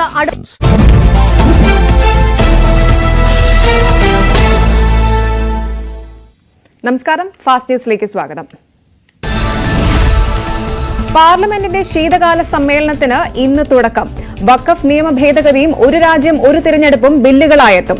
MP-യുമായി പ്രിയങ്ക ഗാന്ധിയുടെ സത്യപ്രതിജ്ഞയും ഇന്നുണ്ടായേക്കും. മഹാരാഷ്ട്രയിൽ ഫട്നാവിസ് തന്നെ മുഖ്യമന്ത്രിയായേക്കും. ഏക്നാഥ് ഷിൻഡെയെ അനുനയിപ്പിക്കാനുള്ള ശ്രമം തുടരുന്നു. സത്യപ്രതിജ്ഞ ഇന്നോ നാളെയോ ഉണ്ടായേക്കും. ഝാർഖണ്ഡിൽ ഹേമന്ത് സോറൻ സർക്കാരിന്റെ സത്യപ്രതിജ്ഞ വ്യാഴാഴ്ച. ഗവർണറെ കണ്ട ഹേമന്ത് സോറൻ മന്ത്രിസഭാ രൂപീകരണത്തിനുള്ള അവകാശവാദം ഉന്നയിച്ചു. സത്യപ്രതിജ്ഞ വരെ താൽക്കാലിക ചുമതലയിൽ തുടരാൻ ഗവർണർ ഹേമന്ത് സോറന് നിർദ്ദേശം നൽകി. ഉത്തർപ്രദേശിലെ ബറേലിയിൽ ഗൂഗിൾ മാപ്പ് നോക്കി ഓടിച്ച കാറ് പാലത്തിൽ നിന്ന് നദിയിലേക്ക് വീണു. 3 യുവാക്കൾക്ക് ദാരുണാന്ത്യം. നിർമ്മാണം പൂർത്തിയാകാത്ത പാലത്തിൽ നിന്ന് നദിയിലേക്ക് കാറ് മറിയുകയായിരുന്നു. പാലത്തിന്റെ ഒരു ഭാഗം വെള്ളപ്പൊക്കത്തിൽ നേരത്തെ ഒലിച്ചുപോയിരുന്നു. ഈ വിവരം GPS-ൽ പുതുക്കാത്തതും പാലം അപകടത്തിലാണെന്ന മുന്നറിയിപ്പ് ബോർഡുകൾ വയ്ക്കാത്തതും ദുരന്തത്തിന് കാരണമായി. ഭിന്നശേഷിക്കാരനായ പിതാവിനെ അടിച്ചു കൊലപ്പെടുത്തിയ സഹോദരങ്ങൾ അറസ്റ്റിൽ. മദ്യപിക്കാൻ പണം നൽകാത്തതിനാണ് പിതാവിനെ മക്കൾ കൊലപ്പെടുത്തിയത്. ഛത്തീസ്ഗഡിലെ ദുർഗ് ജില്ലയിലാണ് സംഭവം. ശശികുമാർ താക്കൂറും സഹോദരൻ ദശരഥ് ലാലുമാണ് പിതാവ് ഭഗവത് സിംഗിനെ കൊലപ്പെടുത്തിയത്. മാതാവിന്റെ പരാതിയിൽ ഇരുവരെയും പോലീസ് അറസ്റ്റ് ചെയ്തു. ലെബനൻ സായുധ സംഘമായ ഹിസ്ബുള്ള ഇസ്രായേലിൽ റോക്കറ്റ് ആക്രമണം നടത്തി. ഇസ്രായേലിലേക്ക് 200ഓളം റോക്കറ്റുകൾ തൊടുത്തുവിട്ടതായി രാജ്യാന്തര മാധ്യമങ്ങൾ. നിരവധി പേർക്ക് പരിക്കേറ്റു. വടക്കൻ മധ്യ ഇസ്രായേലിലാണ് ആക്രമണം നടന്നത്. ഇസ്രായേലിന്റെ നാവിക താവളത്തിന് നേർക്കും ആക്രമണം നടത്തിയതായി ഹിസ്ബുള്ള. ലെബനൻ വെടിനിർത്തൽ സംബന്ധിച്ച് നെതന്യാഹു മുതിർന്ന ഉദ്യോഗസ്ഥരുമായി കൂടിക്കാഴ്ച നടത്തി. പശ്ചിമേഷ്യയിൽ സംഘർഷം രൂക്ഷമായിക്കൊണ്ടിരിക്കെ വെടിനിർത്തൽ കരാറിലെത്തുന്നത് സംബന്ധിച്ച് ഇസ്രായേൽ പ്രധാനമന്ത്രി ബെന്യാമിൻ നെതന്യാഹു ഉന്നതതല യോഗം നടത്തി. അമേരിക്കയുടെ മധ്യസ്ഥതയിലുള്ള കരാർ ഇസ്രായേൽ അംഗീകരിക്കാൻ പോകുന്നുവെന്ന റിപ്പോർട്ടുകൾക്കിടയിലായിരുന്നു കൂടിക്കാഴ്ച. ബ്രസീലിലെ വടക്കു കിഴക്കൻ അലഗോസിൽ ബസ് മറിഞ്ഞ് ഗർഭിണിയായ ഒരു സ്ത്രീ ഉൾപ്പെടെ 23 പേർ മരിച്ചു. പരിക്കേറ്റ് 20 പേർ ആശുപത്രിയിൽ. യുനായോ ദോസ് പൽമെറസ് പട്ടണത്തിന് സമീപമാണ് അപകടം. ഉരുളിൽ ഒലിച്ചുപോയ ചൂരൽമലയിലെ ദുരിതത്തിന് പരിഹാരം വേണം. ഉണങ്ങാത്ത കണ്ണീർ കാഴ്ചയായി ഉറ്റവരെല്ലാം നഷ്ടമായ താഹിറ. ഭർത്താവ് മരിച്ച താഹിറയുടെ പ്രതീക്ഷ മുഴുവൻ മകൻ മുഹമ്മദ് ഇഷാനിലായിരുന്നു. ഉപ്പഷാൻ മുഹമ്മദിനെയും ഉമ്മ ആമിനെയും ഇഷാനൊപ്പം താഹിറയ്ക്ക് ദുരന്തത്തിൽ നഷ്ടമായി. മുണ്ടേല മോഹനന്റെ ആത്മഹത്യയിൽ വിശദാന്വേഷണം വേണമെന്ന് കുടുംബം. പോലീസ് മേധാവിക്ക് കത്ത് നൽകി. മുണ്ടേല ബാങ്ക് പൊളിഞ്ഞെന്ന പ്രചരണത്തിന് പിന്നിൽ ഗൂഢാലോചനയെന്ന് കുടുംബം. വെളനാട് ശശി അടക്കമുള്ളവരുടെ പങ്ക് അന്വേഷിക്കണമെന്ന് ആവശ്യം. താമസക്കാർ കൂട്ടത്തോടെ രോഗബാധിതരായ കാക്കനാട് DLF ഫ്ളാറ്റിൽ ആശങ്ക തുടരുന്നു. വെള്ളത്തിന്റെ പരിശോധനാ ഫലം ഇന്ന് വരും. സ്വകാര്യ ലാബിലെ പരിശോധനയിൽ കോളിഫോം ബാക്ടീരിയ സാന്നിധ്യം കണ്ടെത്തി.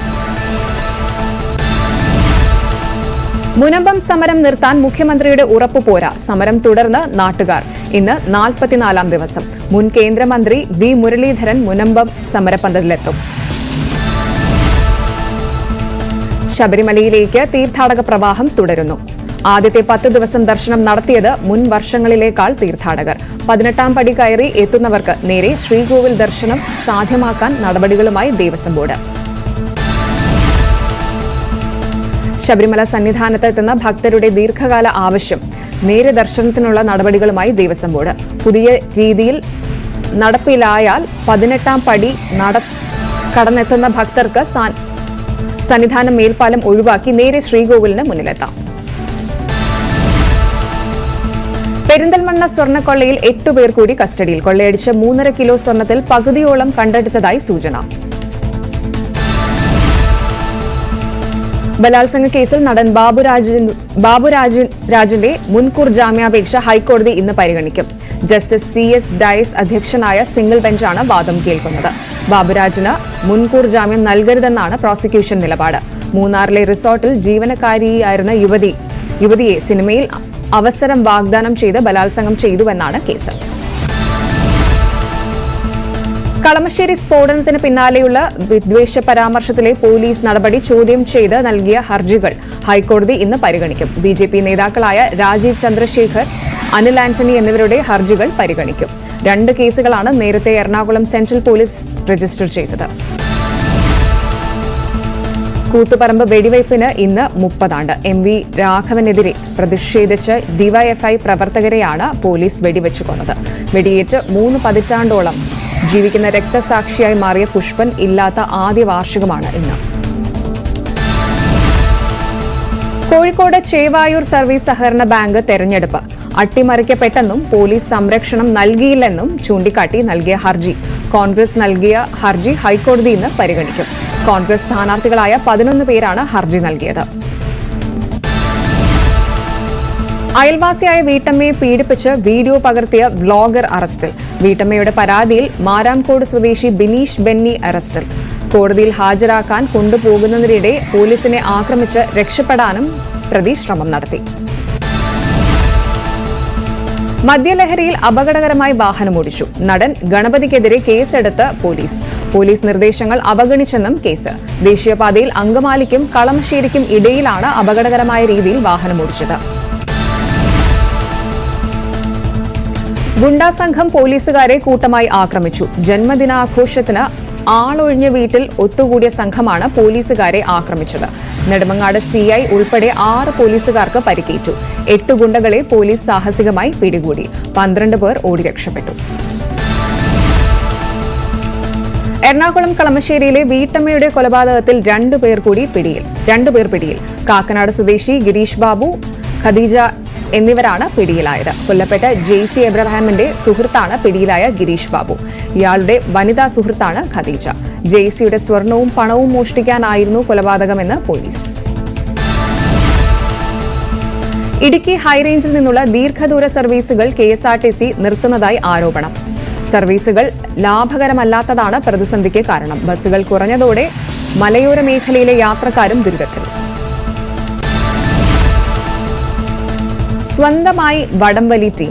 കേരളത്തിലുടനീളം മത്സരിച്ച് ഇടുക്കി മാവടി സെന്റ് തോമസ് ഇടവക വികാരി ഫാദർ ജോസഫ് ചുനയമ്മാക്കൽ വോളിബോൾ, ബാഡ്മിന്റൺ തുടങ്ങി വിവിധ കായിക വിനോദങ്ങൾക്കും ഇടവകയുടെ നേതൃത്വത്തിൽ പരിശീലനം. ലക്ഷ്യം യുവതലമുറയെ കായിക മേഖലയിലേക്ക് ആകർഷിക്കാൻ.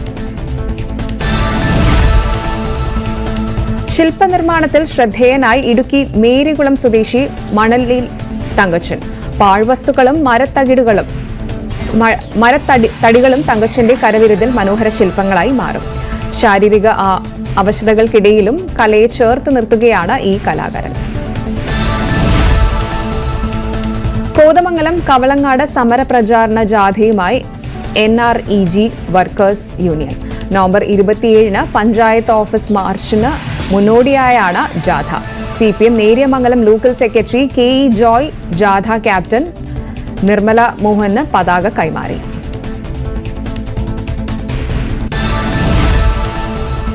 കണ്ണൂർ വളപട്ടണത്തെ വ്യാപാരിയുടെ വീട്ടിൽ മോഷണം. വളപട്ടണം മന്ന സ്വദേശി അഷ്റഫിന്റെ വീട്ടിലാണ് മോഷണം നടന്നത്.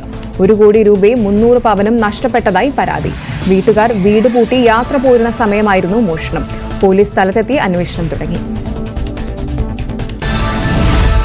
ഫാസ്റ്റ് ന്യൂസ് പൂർണ്ണമാകുന്നു. നമസ്കാരം.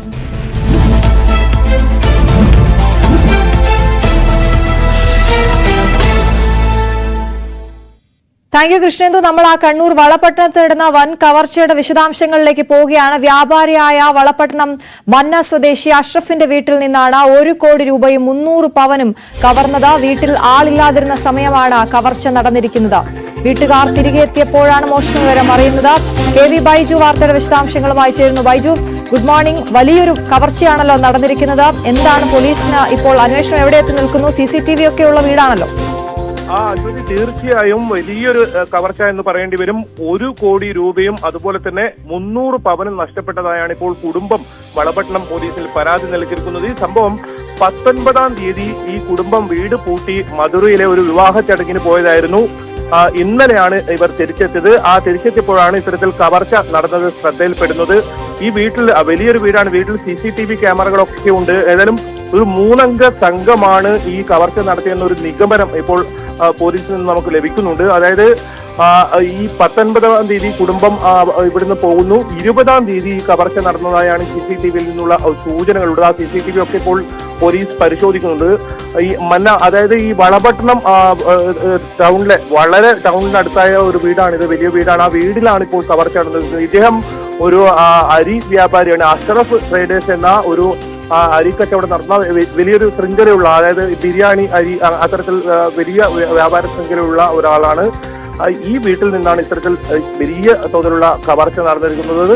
ഏതായാലും പോലീസ് ഇപ്പോൾ സ്ഥലത്തെത്തിയിട്ടുണ്ട്. ഡോഗ് സ്ക്വാഡും അതുപോലെ തന്നെ വിരലടയാള വിദഗ്ധരും അല്പസമയത്തിനകം ഇവിടെ എത്തും. പോലീസ് അന്വേഷണം ഏതായാലും ഊർജിതമാക്കിയിട്ടുണ്ട്. 3 അംഗ സംഘമാണ് ഈ കവർച്ച നടത്തിയതെന്ന് കണ്ടെത്തിയിട്ടുണ്ട്.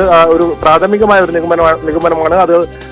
ആ CCTV ക്യാമറകളൊക്കെ പരിശോധിക്കുന്ന ഈ വീട്ടിൽ തന്നെ വലിയ തോതിൽ CCTV ക്യാമറകളൊക്കെ ഉണ്ട്. ഏതായാലും ഇവരുടെ മകൾ ബംഗളൂരുവിലുണ്ട്. ഇവർ അടിക്കടി ഇത്തരത്തിൽ യാത്ര പോകാറുണ്ടെന്നാണ് നാട്ടുകാരൊക്കെ. ഒരു സംശയമുള്ളത്, ഈ നമുക്ക് എല്ലാവർക്കും ഇത് കേൾക്കുമ്പോൾ എല്ലാവർക്കും ഒരു സംശയം വരുന്നത്, ഈ 300 പവനും 1 കോടി രൂപയും ഒക്കെ ഇങ്ങനെ വീട്ടിൽ സൂക്ഷിക്കുക എന്ന് പറയുന്നതിൽ നമുക്കൊക്കെ ഒരു അതിശയം വരുമല്ലോ, ഒരു അതിശയോക്തി ഉണ്ടാകുന്ന കാര്യമാണ്. എന്തെങ്കിലും വിവാഹം സംബന്ധമായ കാര്യങ്ങളോ അങ്ങനെ എന്തെങ്കിലും വിവരങ്ങൾ നമുക്ക് ലഭ്യമാണോ? അത്തരത്തിൽ സൂചനകളൊന്നും ഇതുവരെ ലഭിച്ചിട്ടില്ല. പക്ഷേ നാട്ടുകാർ പറയുന്നത് ഇവർ ഈ ഇടയ്ക്കിടെ ഇത്തരത്തിൽ യാത്ര പോകാറുണ്ട്. അറിയുന്ന ഈ വീടുമായി കൃത്യമായി അറിയുന്ന ആരെങ്കിലും ആയിരിക്കുമോ ഈ കവർച്ച നടത്തിയെന്നൊരു സംശയം പ്രകടിപ്പിക്കുന്നുണ്ട്. അശ്വതി സൂചിപ്പിച്ചതുപോലെ തന്നെ ഇത്രയും വലിയ സ്വർണം 300 പവനൊക്കെ ഒരു വീട്ടിൽ സൂക്ഷിച്ചു വെക്കാമോ, അതൊക്കെ ഒരു ചോദ്യം വരുന്നുണ്ട്. ഏതായാലും ഒരു ലോക്കർ ഉണ്ട് ഇവരുടെ വീട്ടിൽ നിന്നാണ് അറിയാൻ സാധിക്കുന്നത്. ഈ ലോക്കറിലായിരുന്നു ഈ സ്വർണവും പടവും ഒക്കെ സൂക്ഷിച്ചിട്ടുണ്ടായത്. അവിടെ നിന്നാണ് അത് തകർത്ത് ഈ മോഷ്ടാക്കൾ ഇത് കൊണ്ടുപോയിട്ടുള്ളത്. ഏതായാലും ഇദ്ദേഹം വലിയൊരു വ്യാപാരിയാണ്. സാധാരണ ഒരു അരിക്കച്ചവടം എന്ന് പറയുമ്പോൾ ഹോൾസെയിൽ ഡീലറാണ്. അതുമാത്രമല്ല ഇവരുടെ ഇടപാടുമായുള്ള ഒരു സുഹൃത്തിന്റെ അങ്ങനെ എന്തോ കല്യാണമാണ് മധുരയിൽ ഉണ്ടായെന്നാണ് പറയുന്നത്. ആ വിവാഹത്തിനാണ് ഇവർ കുടുംബസമേതം പോയതെന്നാണ് പറയുന്നത്. വലിയ ബിരിയാണി റൈസ് എന്ന വലിയ വ്യാപാര ശൃംഖല ഉടമയാണ് ഈ അഷ്റഫ്. അതുകൊണ്ട് തന്നെ ഒരു പക്ഷേ ഈ വ്യാപാരത്തിന് ഉണ്ടായ പണം അത് വീട്ടിൽ സൂക്ഷിച്ചിട്ടുണ്ടാവും. CCTV ക്യാമറകളൊക്കെ വലിയ തോതിൽ ഈ വീട്ടിൽ സ്ഥാപിച്ചിട്ടുണ്ട്. അതായത് ഗേറ്റിന് സമീപത്ത് മതിൽ കടന്നാണ് ഈ മോഷ്ടാക്കൾ അകത്ത് കടന്നെന്ന് കരുതുന്നു. ആ പ്രദേശത്ത്, അതായത് ഈ മോഷ്ടാക്കൾ അകത്ത് കിടക്കുന്ന ഭാഗത്തുള്ള CCTV ക്യാമറ തിരിച്ചു വെച്ച നിലയിലാണുള്ളത്. അങ്ങനെയാണെങ്കിൽ മുൻവശം ഏതെങ്കിലും ഒരു മോഷ്ടാവ് പോയി അത് CCTV കൃത്യമായി മറച്ചു വെച്ചതിന് ശേഷം മതിൽ ചാടി മറ്റുള്ളവർ അകത്ത് കടന്നിട്ടുണ്ടാവും. ഏതായാലും ഈ മോഷ്ടാക്കൾ ഈ വീടുമായി കൃത്യമായി അറിയുന്നവരായിരിക്കും എന്ന ഒരു സൂചന ഇപ്പോൾ ലഭിക്കുന്നുണ്ട്. CCTV ദൃശ്യങ്ങൾ ഉണ്ട് എന്ന് തന്നെയാണ് നമുക്ക് മനസ്സിലാക്കാൻ സാധിക്കുന്നത്. ഇപ്പോൾ ഇനി വിരലടയാള വിദഗ്ധരും അതുപോലെ തന്നെ ഫോറൻസിക് സംഘവും എത്തിയാൽ മാത്രമേ അകത്ത് കയറിയുള്ള നമുക്ക് ദൃശ്യങ്ങളൊക്കെ. അതാണ് ബൈജു, 1 കോടിയും പിന്നെ 300 പവൻ എന്ന് പറയുമ്പോൾ 1,75,00,000 രൂപയുടെ സ്വർണം ഇപ്പോഴത്തെ സ്വർണ്ണവിലയ്ക്ക് അതാണ് നഷ്ടമായിരിക്കുന്നത്. വലിയ കവർച്ചയെന്ന് തന്നെ പറയണം. 3 പേരടങ്ങുന്ന സംഘമാണ് എത്തിയതെന്നൊക്കെ പറയുമ്പോൾ അത് ഈ CCTVയിൽ നിന്ന് ലഭിച്ച എന്തെങ്കിലും വിവരമാണോ, അതോ ആളുകൾ പരിസരവാസികളോട് ചോദ്യം ചെയ്യലടക്കമുള്ള കാര്യങ്ങളൊക്കെ നടക്കുന്നുണ്ടോ? ഏത് രീതിയിലാണ് അന്വേഷണം? പോലീസിൽ നിന്നും നമുക്ക് ലഭിക്കുന്ന ഒരു സൂചനയാണ് ഇത്തരത്തിൽ 3 പേർ ഈ CCTV ക്യാമറ ഇതിൽ പതിഞ്ഞിട്ടുണ്ടെന്നാണ് നമുക്ക് മനസ്സിലാക്കാൻ സാധിക്കുന്നത്. പോലീസിൽ നിന്ന് ലഭിക്കുന്ന പ്രാഥമികമായ സൂചന മാത്രമാണ്. ഈ വിരലടയാള വിദഗ്ധരും ഫോറൻസിക് സംഘവും ഒക്കെ പരിശോധന നടത്തേണ്ടതുണ്ട്. അതുകൊണ്ട് തന്നെ പോലീസ് വലിയ തോതിലുള്ള ഒരു പരിശോധന വീടിനകത്ത് ഇപ്പോൾ നടത്തിയിട്ടില്ല. ആ പരിശോധന പൂർത്തിയായാൽ മാത്രമേ ഏതെങ്കിലും തരത്തിൽ വിരലടയാളം ഉൾപ്പെടെ ശേഖരിക്കേണ്ടതുണ്ട്. അതുകൊണ്ട് ഇപ്പോൾ പോലീസ് വലിയ തോതിൽ പരിശോധന നടത്തിയിട്ടില്ല.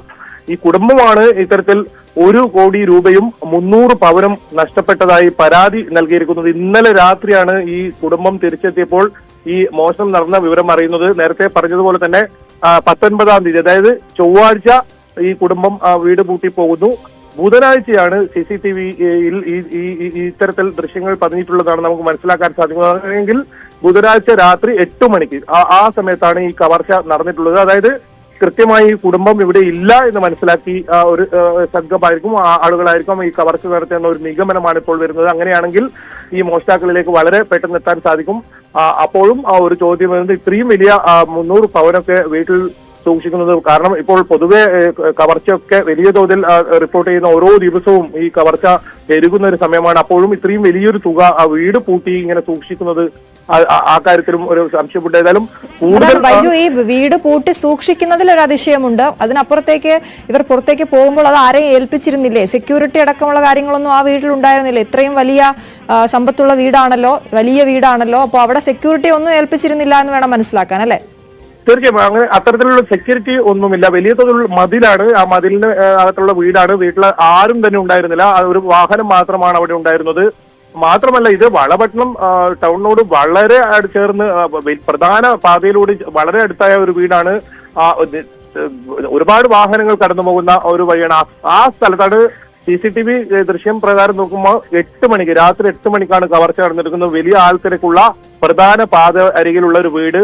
അത്തരത്തിലൊരു കവർച്ച നടക്കാൻ സാധ്യത വളരെ കുറവ് എന്ന് വേണമെങ്കിൽ പറയാം. അങ്ങനെയുള്ള ഒരു സ്ഥലത്താണ് ഇപ്പോൾ 8 മണിക്ക്, അതായത് 12 മണിക്കും 1 മണിക്കും ഒക്കെ കവർച്ച നടക്കും നമ്മൾ കണ്ടിട്ടുണ്ട്. പക്ഷെ ഇത് 8 മണിക്ക് വളരെ തിരക്കുള്ള ഒരു സമയത്ത് തന്നെ കവർച്ച നടന്നിരിക്കുന്നു. കൃത്യമായി വീടുമായി മനസ്സിലാക്കാൻ കഴിയുന്ന ഒരാളായിരിക്കും, അവരുടെ ഒരു സംഘമായിരിക്കാം ഈ കവർച്ച എന്ന ഒരു നിഗമനമാണ് അതുകൊണ്ട് പോലീസ് പങ്കുവെക്കുന്നത്. ഏതായാലും കൂടുതൽ വിവരങ്ങൾ പോലീസിന്റെ പരിശോധന പൂർത്തിയായാൽ മാത്രമേ നമുക്ക് ലഭിക്കുള്ളൂ. എന്നാൽ പോലീസ് അന്വേഷണം ഊർജിതമാക്കിയിട്ടുണ്ട്. അശ്വതി, വളപട്ടണത്താണ് വലിയ കവർച്ചയുണ്ടായിരിക്കുന്ന 300 പവനും 1 കോടി രൂപയുമാണ് കവർന്നിരിക്കുന്നത്. പോലീസ് അന്വേഷണം ആരംഭിച്ചിരിക്കുന്നത്. KV ബൈജു ആണ് വിശദവിവരങ്ങൾ നൽകിയത്. കൂത്തുപറമ്പ് വെടിവയ്പ്പിന് ഇന്ന് 30 ആണ്ട്. എം വി രാഘവനെതിരെ പ്രതിഷേധിച്ച ഡിവൈഎഫ്ഐ പ്രവർത്തകരെയാണ് പോലീസ് വെടിവെച്ചു കൊന്നത്. വെടിയേറ്റ 3 പതിറ്റാണ്ടോളം ജീവിക്കുന്ന രക്തസാക്ഷിയായി മാറിയ പുഷ്പനില്ലാത്ത ആദ്യ വാർഷികമാണ് ഇത്.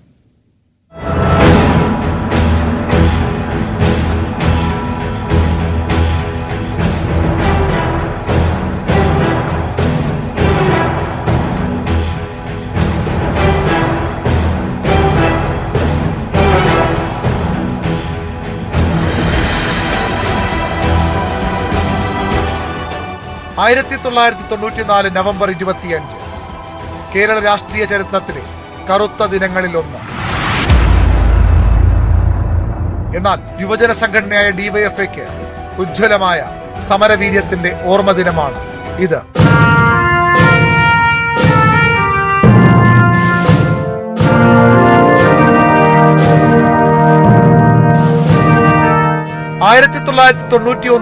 കെ കരുണാകരൻ മന്ത്രിസഭയുടെ കാലം.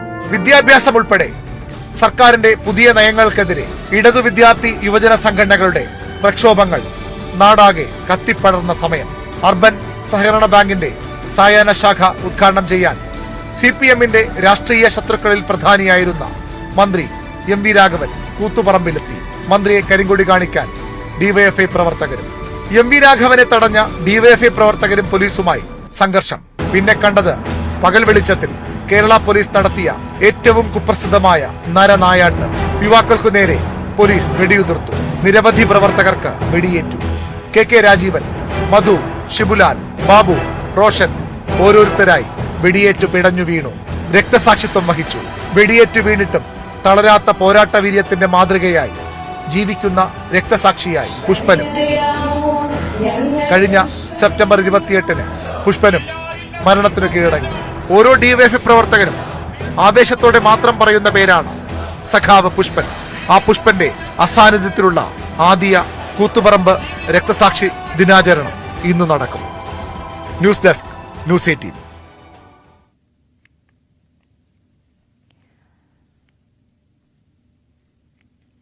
പാലക്കാട്ടെ തോൽവിക്ക് പിന്നാലെ BJP സംസ്ഥാന അധ്യക്ഷൻ കെ സുരേന്ദ്രനെതിരെ BJPയിൽ പടയൊരുക്കം. സുരേന്ദ്രനെതിരായ നീക്കം ശക്തമാക്കിയിരിക്കുകയാണ് എതിർചേരി.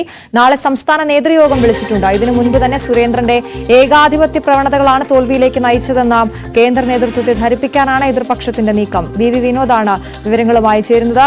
വിനോദ്, പാലക്കാട്ടെ തോൽവിക്ക് ശേഷം വലിയ രീതിയിൽ BJPയിൽ പടയൊരുക്കം നടക്കുന്നു എന്നറിയുന്നത് എന്തൊക്കെയാണ് വിവരങ്ങൾ?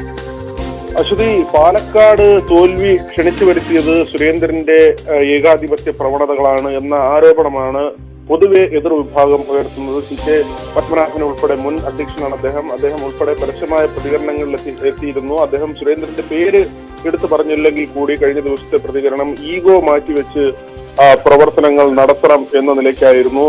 മാത്രമല്ല, നമ്മൾ കുറെ കാലമായി നിലനിൽക്കുന്ന അല്ലെങ്കിൽ വർഷങ്ങളായി നിലനിൽക്കുന്ന മുരളീധര കൃഷ്ണദാസ് പക്ഷങ്ങൾ, ഇവർ തമ്മിലുള്ള ഏറ്റുമുട്ടലാണ് കാലങ്ങളായി BJPയിൽ ഉണ്ടായിട്ടുള്ളതെങ്കിലും ഇപ്പോൾ കാര്യങ്ങൾ വ്യത്യസ്തമാണ്. കാരണം സുരേഷ് ഗോപി, രാജീവ് ചന്ദ്രശേഖർ പോലുള്ള ചില പുതിയ പേരുകൾ കൂടി ഈ ഗ്രൂപ്പ് പോരിന്റെ ഭാഗമായി വരുന്നു എന്നാണ് BJPയിൽ നിന്ന് ലഭിക്കുന്ന വിവരം. അതായത് മറ്റൊരു ശാക്തിക ചേരി കൂടി ഉയർന്നു വരുന്നു. അവർക്കും സംസ്ഥാന നേതൃത്വത്തിന്റെ പല പ്രവൃത്തികളോടും യോജിപ്പില്ല, കൂട്ടായ പ്രവർത്തനം ഉണ്ടാകുന്നില്ല എന്നത് തന്നെയാണ് വിമർശനമായി വരുന്നത്. രാജീവ് ചന്ദ്രശേഖരന്റെ തിരുവനന്തപുരത്തെ തോൽവി പോലും ഒരുപക്ഷെ കൂടുതൽ ഒത്തിണക്കത്തോടെ പാർട്ടി പ്രവർത്തിച്ചിരുന്നെങ്കിൽ അത് വിജയമായി മാറുമായിരുന്നു എന്ന വിലയിരുത്തലുണ്ട്.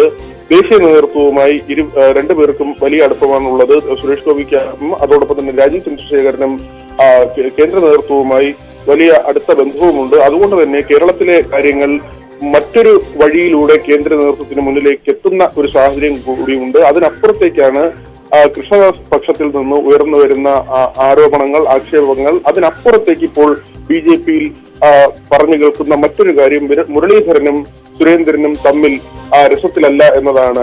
ദീർഘകാലം ഒരുമിച്ച് സഞ്ചരിച്ച ആളുകളാണ്. പക്ഷെ കഴിഞ്ഞ ദിവസത്തെ വി മുരളീധരന്റെ പ്രതികരണം കേരളത്തിലെ തോൽവികളെ കുറിച്ച് സംസ്ഥാന അധ്യക്ഷനോട് ചോദിക്കണം എന്ന് പറഞ്ഞ് അദ്ദേഹം ചോദ്യങ്ങളിൽ നിന്ന് ഒഴിഞ്ഞു മാറുകയായിരുന്നു. അതായത് നേരത്തെ സുരേന്ദ്രന്റെ ടേം പൂർത്തിയായെങ്കിലും ലോക്സഭാ തെരഞ്ഞെടുപ്പിന്റെ സാഹചര്യത്തിൽ പല സംസ്ഥാനങ്ങളിലും അധ്യക്ഷന്മാരുടെ കാലാവധി നീട്ടി നൽകിയിരുന്നു. അതിന്റെ അടിസ്ഥാനത്തിൽ സുരേന്ദ്രന്റെ കാലാവധി കൂടി നീട്ടി നൽകി. തുടർന്ന് തൃശൂരിലുണ്ടായ വിജയം, അതിന്റെ ക്രെഡിറ്റ് സ്വാഭാവികമായും സംസ്ഥാന അധ്യക്ഷൻ എന്ന നിലയ്ക്ക് അദ്ദേഹം നടത്തിയ പ്രവർത്തനങ്ങളുടെ ഭാഗമാണ് എന്ന് സുരേന്ദ്ര പക്ഷത്തുള്ളവർ അവകാശപ്പെടുകയും അതിന്റെ അടിസ്ഥാനത്തിൽ ഈ അധ്യക്ഷ പദവിയിൽ സുരേന്ദ്രൻ തുടരുകയുമായിരുന്നു. ഇതിനിടയിലാണ് പാലക്കാട് വലിയ വിജയം ഉണ്ടാകും, അട്ടിമറി വിജയം നേടാൻ കഴിയുമെന്ന് വിചാരിച്ചിരുന്ന പാലക്കാട് നിയമസഭാ സീറ്റിൽ വലിയ തോൽവിയിലേക്ക് ചെന്ന് വീണത്. ഇത്രയും വലിയ തോൽവി പ്രതീക്ഷിച്ചില്ല എന്ന് തന്നെയാണ് നേതാക്കൾ പറയുന്നത്. മാത്രമല്ല, കൃഷ്ണകുമാറിന്റെ സ്ഥാനാർത്ഥിത്വം ഉൾപ്പെടെ ഏകപക്ഷീയമായി എൻ ശിവരാജൻ ഉൾപ്പെടെ മുതിർന്ന നേതാക്കൾ ഇതിനെതിരെ രംഗത്ത് വന്നു. കൃഷ്ണകുമാറിനെതിരെ ശിവരാജൻ ഉൾപ്പെടെയുള്ള ആളുകൾ പറയുമ്പോഴും സുരേന്ദ്രനെതിരെ അദ്ദേഹത്തെ പോലുള്ള ആളുകൾ പരസ്യമായി പറയുന്നില്ല. എന്നാൽ സന്ദീപ് വാര്യരൊക്കെ പാർട്ടി വിട്ടു പോകുന്നതിന് ഇടയാക്കിയത് സുരേന്ദ്രന്റെ സമീപനമാണ് എന്ന ആക്ഷേപം ആ തരത്തിൽ സമൂഹ മാധ്യമങ്ങളിൽ ഉൾപ്പെടെ പ്രാദേശിക നേതാക്കൾ അതിരൂക്ഷമായി സുരേന്ദ്രനെ വിമർശിക്കുന്ന സാഹചര്യമുണ്ട്. ഇതെല്ലാം തന്നെ മുതിർന്ന നേതാക്കളുടെ മൗനാനുവാദത്തോടെ ആണ്. വിനോദ്, ഈ ശക്തി കേന്ദ്രങ്ങളിൽ അടക്കം ബി.ജെ.പിക്ക് തിരിച്ചടിയുണ്ടായി പാലക്കാട് എന്ന ചർച്ചകൾ പുരോഗമിക്കുകയാണ്. അതിനിടെയാണ് ബി.ജെ.പിയിൽ ഇത്തരത്തിൽ വലിയ രീതിയിലുള്ള ഉൾപാർട്ടി പ്രശ്നമുണ്ടാകുന്നത്. ഇത് ഇപ്പോൾ നിലവിലെ സാഹചര്യത്തിൽ കെ സുരേന്ദ്രൻ എത്രത്തോളം പ്രബലനാണ്, അല്ലെങ്കിൽ ഇത്തരത്തിലുള്ള മറുവശത്തെ നീക്കങ്ങൾ അത് ഏതെങ്കിലും രീതിയിൽ സുരേന്ദ്രനെ ബാധിക്കാനുള്ള സാധ്യതയുണ്ടോ? നാളത്തെ യോഗം തന്നെ സംഘടനാ തിരഞ്ഞെടുപ്പുമായി ബന്ധപ്പെട്ട കാര്യങ്ങൾക്കാണ്.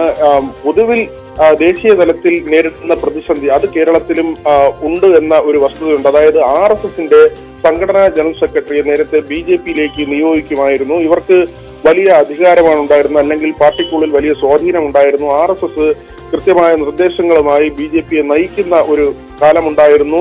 അതിന് മാറ്റമുണ്ടായത് കഴിഞ്ഞ ലോക്സഭാ തിരഞ്ഞെടുപ്പോടുകൂടിയാണ്. അതിൽ അമിത്ഷാ നടത്തിയ ചില പരാമർശങ്ങൾ, മാത്രമല്ല മോദിയുടെ ചില നിലപാടുകൾ, BJP-യുടെ സംഘടനാ ശക്തി കൊണ്ട് മാത്രം തിരഞ്ഞെടുപ്പ് ജയിക്കാൻ കഴിയും, 400-ലധികം സീറ്റുകൾ എന്ന ആത്മവിശ്വാസം പ്രധാനമന്ത്രിയും അമിത്ഷായും ഒക്കെ ഉയർത്തിയത് BJP-ക്ക് സ്വന്തം നിലയിൽ ഇത് നേടാനുള്ള കരുത്തുണ്ട് എന്ന നിലയ്ക്കാണ്. അവിടെ മുതലാണ് RSSും BJP-യുമായി തെറ്റുന്നത്.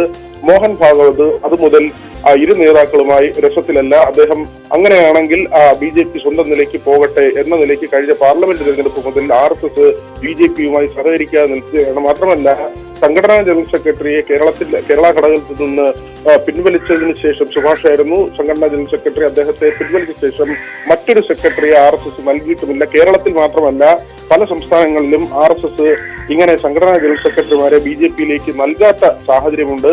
RSS എന്ന് പറയുന്നത് സ്വാഭാവികമായും BJP-യുടെ ബ്ലഡാണ്. BJP-യെ ചലിപ്പിക്കുന്നത് തന്നെ RSSന്റെ സംഘടനാ സംവിധാനമാണ്. പക്ഷേ ഇപ്പോഴുള്ള തിരഞ്ഞെടുപ്പുകളിൽ നേരിടുന്ന വലിയ പ്രതിസന്ധി RSSന്റെ പിന്തുണ കാര്യമായി ലഭിക്കുന്നില്ല എന്നതാണ്.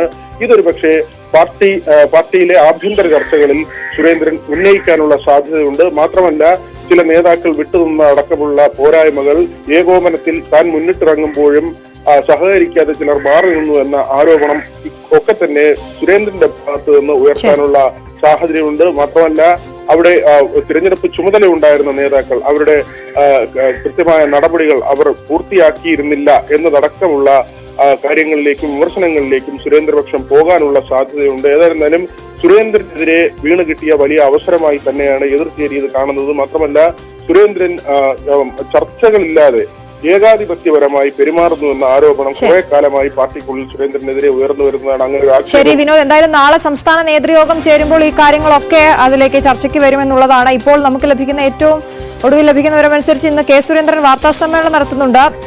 ഉച്ചയ്ക്ക് 12 മണിക്ക് കോഴിക്കോടാണ് അദ്ദേഹത്തിന്റെ വാർത്താ സമ്മേളനം. വീണ്ടും നമ്മൾ ആ കവർച്ച വാർത്തയിലേക്ക് പോവുകയാണ്. കണ്ണൂർ വളപട്ടണത്ത് വൻ കവർച്ച നടന്നിരിക്കുന്നു. വ്യാപാരിയായ വളപട്ടണം മന്ന സ്വദേശി അഷ്റഫിന്റെ വീട്ടിൽ നിന്ന് 1 കോടി രൂപയും 300 പവനുമാണ് കവർന്നത്. വീട്ടിൽ ആളില്ലാതിരുന്ന സമയത്താണ് വൻ കവർച്ച നടന്നിരിക്കുന്നത്. വീട്ടുകാർ തിരികെ എത്തിയപ്പോഴാണ് മോഷണ വിവരം അറിയുന്നത്. ഇപ്പോൾ നമുക്ക് ആ വീടിന്റെ ദൃശ്യങ്ങൾ പ്രേക്ഷകരുമായി നമ്മൾ പങ്കുവയ്ക്കുകയാണ്. ന്യൂസ് 18-ലൂടെ നിങ്ങൾക്ക് കാണാൻ സാധിക്കുന്നു. CCTV അടക്കം വലിയ സംവിധാനങ്ങളുള്ള വീട്. ഈ വീട്ടിൽ നിന്നാണ് 1 കോടി രൂപയും 300 പവനും മോഷണം പോയിരിക്കുന്നത്. KV ബൈജു വിവരങ്ങളുമായി ചേരുന്നു. ബൈജു, വീടിന്റെ ദൃശ്യങ്ങൾ പ്രേക്ഷകരിലേക്ക് എത്തുകയാണ്. എങ്ങനെയാണ് ഈ കവർച്ച നടന്നതടക്കമുള്ള കാര്യങ്ങൾ, പോലീസ് ഏത് രീതിയിലാണ് അന്വേഷണം പുരോഗമിക്കുന്നത്? ഡോഗ് സ്ക്വാഡും വിരലടയാള വിദഗ്ധരും അല്പസമയത്തിനകം ഇവിടെ എത്തും. ആ പരിശോധന പൂർത്തിയായാൽ മാത്രമേ വിശദമായ ഒരു പരിശോധനയിലേക്ക് പോലീസ് കടക്കൂ. ഏതായാലും ദൃശ്യം ഇപ്പോൾ ആ വീടിന്റെ ദൃശ്യം കാണാം. ഇപ്പോൾ കാണുന്ന വീടിന്റെ സൈഡിലുള്ള ഭാഗം ആ CCTV ക്യാമറ കൃത്യമായി നമുക്ക് ദൃശ്യങ്ങൾ കാണാം. ഓരോ ഭാഗങ്ങളിലും CCTV ക്യാമറകൾ സ്ഥാപിച്ചിട്ടുണ്ട്. പക്ഷേ മോഷ്ടാക്കൾ കടന്നുവന്ന് സംശയിക്കുന്ന ആ സൈഡ് ഭാഗത്തുള്ള വഴി ആ ഭാഗത്തുള്ള CCTV തിരിച്ച് വെച്ച നിലയിലാണുള്ളത്. അതുകൊണ്ട് തന്നെ ആണ് 3 പേർ രണ്ടിലധികം ആളുകൾ ഈ കവർച്ചയ്ക്ക് പിന്നിൽ ഉണ്ടെന്ന് പോലീസ് നിഗമനം. മാത്രമല്ല CCTV ക്യാമറ പരിശോധിച്ചു എന്നാണ് നമുക്കിപ്പോൾ വിവരം ലഭിക്കുന്നത്. 3 അംഗ സംഘം മതിൽ ചാടി കടക്കുന്ന ദൃശ്യം ഇതിലുണ്ട് എന്നാണ് പോലീസിൽ നിന്ന് നമുക്ക് ലഭിക്കുന്ന സൂചന. അങ്ങനെയാണെങ്കിൽ മോഷ്ടാക്കളിലേക്ക് വളരെ വേഗത്തിലെത്താൻ സാധിക്കും. എന്തായാലും 300 പവൻ 1 കോടി രൂപ ഇത്രയും വലിയ ഒരു കവർച്ച നടന്നിരിക്കുന്നു. ഞെട്ടിപ്പിക്കുന്ന ഒരു കവർച്ചയാണ്. 19-ം തീയതിയാണ് കുടുംബം മധുരയെ അവരുടെ ഒരു സുഹൃത്തിന്റെ വിവാഹ ആവശ്യത്തിന് പോയത്. അതായത് 19-ം തീയതി ചൊവ്വാഴ്ച ഇവർ ഇവിടെ നിന്നും വീട് കൂട്ടി പോകുന്നു. 20-ം തീയതിയാണ് ഇത്തരത്തിൽ ഈ കവർച്ച നടന്നതായി CCTV ക്യാമറകളിൽ നിന്നും വ്യക്തമാകുന്നത്. രാത്രി 8 മണിക്ക് 20-ം തീയതി കവർച്ച നടന്നു എന്നാണ് മനസ്സിലാക്കാൻ സാധിക്കുന്നത്. എന്തായാലും പോലീസ് അന്വേഷണം ഊർജിതമാക്കിയിട്ടുണ്ട്. ഡോഗ് സ്ക്വാഡും വിരലടയാള വിദഗ്ധരും അല്പസമയത്തിനകം എത്തും. ഇതിൽ വീടിനകത്ത് ഒരു ലോക്കർ ഉണ്ടായിരുന്നു. ആ ലോക്കറിൽ സൂക്ഷിച്ച പണമാണ് ഇത്തരത്തിൽ മോഷ്ടിച്ചത്. അതിനകത്തുണ്ടായിരുന്ന സ്വർണമാണ് ഇത്തരത്തിൽ മോഷ്ടിച്ചത്. എന്തായാലും ഇത്രയും വലിയ ഒരു പണവും അതുപോലെ തന്നെ സ്വർണവും വലിയ തോതിൽ 2, 3, 4 ദിവസം വീട് കൂട്ടി പോകുമ്പോൾ സൂക്ഷിച്ചു വെച്ചു എന്നത് തന്നെയാണ് ഇതിൽ ഏറ്റവും ആശ്ചര്യം. എന്തായാലും പോലീസ് ഇത് സംബന്ധിച്ച് ഊർജിതമായ അന്വേഷണം ആരംഭിച്ചിട്ടുണ്ട്. മന്ന സ്വദേശി അഷ്റഫിന്റെ വീടാണ്. ഈ വീടിന് ഗേറ്റ് നമുക്ക് കാണാം. റോഡ് അരികിലുള്ള ഒരു വീടാണ്. ഇപ്പൊ ദൃശ്യങ്ങൾ നമുക്ക് കാണാം. റോഡിനോട് തൊട്ട് ചേർന്ന് കിടക്കുന്ന സമീപത്തായി നിരവധി വീടുകളുള്ള ഒരു പ്രദേശം കൂടിയാണ്. അതുകൊണ്ട് തന്നെ ഏതെങ്കിലും തരത്തിൽ ഇവിടെ ഒരു കവർച്ച ഉണ്ടാകും. നേരത്തെ ഈ ഭാഗത്തുനിന്നൊന്നും ഇത്തരത്തിൽ കവർച്ചയോ സംഭവങ്ങളോ ഒന്നും റിപ്പോർട്ട് ചെയ്തിട്ടില്ല എന്നാണ് നാട്ടുകാരിൽ നിന്ന് നമുക്ക് ലഭിക്കുന്ന വിവരവും. ആ ഒരു സ്ഥലത്ത് അങ്ങനെ ഒരു കവർച്ച നടത്തണമെങ്കിൽ ഒരു പക്ഷേ വീടുമായി കൃത്യമായി അറിയുന്നവരായിരിക്കാം ഇവർ. ഇത്തരത്തിൽ ഓരോ മാസവും ഇങ്ങനെ യാത്ര പോകാറുണ്ടെന്നാണ് പ്രദേശവാസികളൊക്കെ പറയുന്നത്. ഇവരുടെ മകൾ ബംഗളൂരുവിലാണ്. വീട് പൂട്ടിയ അവരുടെ വീടുകളിലും പോയി 2, 3 ദിവസം കഴിഞ്ഞാണ് ഇവർ തിരിച്ചു വരാറുള്ളത്. അത്തരത്തിൽ ഓരോ മാസവും ഇവർ യാത്ര ചെയ്യാറുണ്ടെന്നാണ് പറഞ്ഞത്. ഏതായാലും വലിയ ഒരു കവർച്ച തന്നെയാണ് നടന്നിരിക്കുന്നത്. ഇദ്ദേഹം ഒരു അരി വ്യാപാരിയാണ്. ബിരിയാണി റൈസ് എന്ന് പറയുന്ന അരി വ്യാപാരിയാണ്. വലിയ തോതിൽ വ്യാപാര ശൃംഖല ഉള്ള ആളും കൂടിയാണ് അഷ്റഫ് എന്ന് പറയുന്നത്. ഏതായാലും അഷ്റഫിന്റെ പരാതിയിൽ പോലീസ് കേസെടുത്തിട്ടുണ്ട്. അന്വേഷണം വ്യാപിപ്പിച്ചിട്ടുണ്ട്. അന്വേഷണം ഏതെങ്കിലും തരത്തിൽ മറ്റ് കവർച്ചകൾ എവിടെയെങ്കിലും റിപ്പോർട്ട് ചെയ്തിട്ടുണ്ടോ എന്നും പോലീസ് അന്വേഷിക്കുന്നുണ്ട്. ഏതായാലും വളരെ പെട്ടെന്ന് തന്നെ മോഷ്ടാക്കളിലേക്ക് എത്താൻ കഴിയുമെന്ന ഒരു സൂചന പോലീസ് നൽകുന്നുണ്ട്. അത്തരത്തിലുള്ള ഏത് വിവരങ്ങളാണ് പോലീസ് ലഭിച്ചതെന്ന് കൃത്യമല്ല. ഇപ്പോൾ ഈ ദൃശ്യങ്ങൾ കാണുന്ന ഭാഗത്തു കൂടിയാണ് മോഷ്ടാവ് അകത്ത് കടന്നു എന്ന് സംശയിക്കുന്നത്. ആ ഭാഗത്തുള്ള CCTV ക്യാമറ കൃത്യമായി ആ ഭാഗത്ത് CCTV ക്യാമറയുണ്ട്. ആ ക്യാമറ തിരിച്ചു വെച്ച നിലയിലാണുള്ളത്. ഏതായാലും പോലീസ് നമുക്ക് ദൃശ്യങ്ങളിലും കാണാം. പോലീസ് പരിശോധന നടത്തുന്നുണ്ട്. ഈ തൊട്ട് സമീപത്തെ വീടുകളിലോ വ്യാപാര സ്ഥാപനങ്ങളിലോ ഉള്ള CCTV ക്യാമറകളൊക്കെ പരിശോധിക്കുന്നുണ്ട്. ശാസ്ത്രീയമായ തെളിവുകൾ പോലീസ് ഇപ്പോൾ ശേഖരിച്ചു വരികയാണ്. ഇനി വീടിനകത്ത് കൃത്യമായ പരിശോധന നടക്കണമെങ്കിൽ ഡോഗ് സ്ക്വാഡിന്റെയും വിരലടയാള വിദഗ്ധരുടെയും പരിശോധന പൂർത്തിയാകേണ്ടതുണ്ട്. അതിനുശേഷം അത്തരത്തിലുള്ള പരിശോധന ഉണ്ടാകും. അശ്വതി, അതാണ് ബൈജു. ഇപ്പോൾ നമ്മൾ കാണിക്കുന്ന ദൃശ്യങ്ങളിൽ തന്നെ 4 5 CC ക്യാമറകൾ നമുക്ക് കാണാം മുൻഭാഗത്ത് മാത്രം. എന്നിട്ടും അവിടെ കള്ളൻ കയറി എന്നുള്ളതാണ്. ഈ മതില് ഇപ്പോൾ ബൈജു പറഞ്ഞ അനുസരിച്ചാണെങ്കിൽ ഇപ്പോൾ ദൃശ്യങ്ങൾ കാണുന്ന ഈ ഭാഗത്തുകൂടിയാണ് മോഷ്ടാക്കൾ അകത്ത് കടന്നത്. അവിടെയുള്ള CC ക്യാമറ തിരിച്ചുവെച്ച നിലയിലാണ് എന്നാണ് പറയുന്നത്. അങ്ങനെയെങ്കിൽ മോഷ്ടാക്കൾ അകത്തേക്ക് കടക്കുന്നത് അത് 3 പേരുണ്ട് എന്നുള്ള രീതിയിലുള്ള നിഗമനത്തിലേക്കൊക്കെ പോലീസ് എത്തിയിരിക്കുന്നു. അടുത്തറിയാവുന്ന കുടുംബവുമായി അടുത്തറിയാവുന്ന ആളുകളാണ് എന്ന നിഗമനത്തിലേക്ക് സ്വാഭാവികമായും ആ രീതിയിലാണ് അന്വേഷണം പുരോഗമിക്കുന്നത്. എന്തായാലും വളരെ വേഗം തന്നെ പ്രതികളിലേക്ക് എത്താൻ പോലീസിന് സാധിക്കുമെന്ന് നമുക്ക് പ്രതീക്ഷിക്കാം. വലിയ കവർച്ചയാണ് വളപട്ടണത്തുണ്ടായിരിക്കുന്നത്. KV ബൈജു ആണ് അവിടെ നിന്ന് വിവരങ്ങൾ നൽകിയത്. രാവിലെയുടെ സമയം ഇവിടെ പൂർണ്ണമാവുകയാണ്. ഒരു വലിയ നല്ല വാർത്താ ദിനത്തിലേക്ക് പ്രേക്ഷകരെ ഒരിക്കൽ കൂടി സ്വാഗതം ചെയ്യുന്നു. നമസ്കാരം.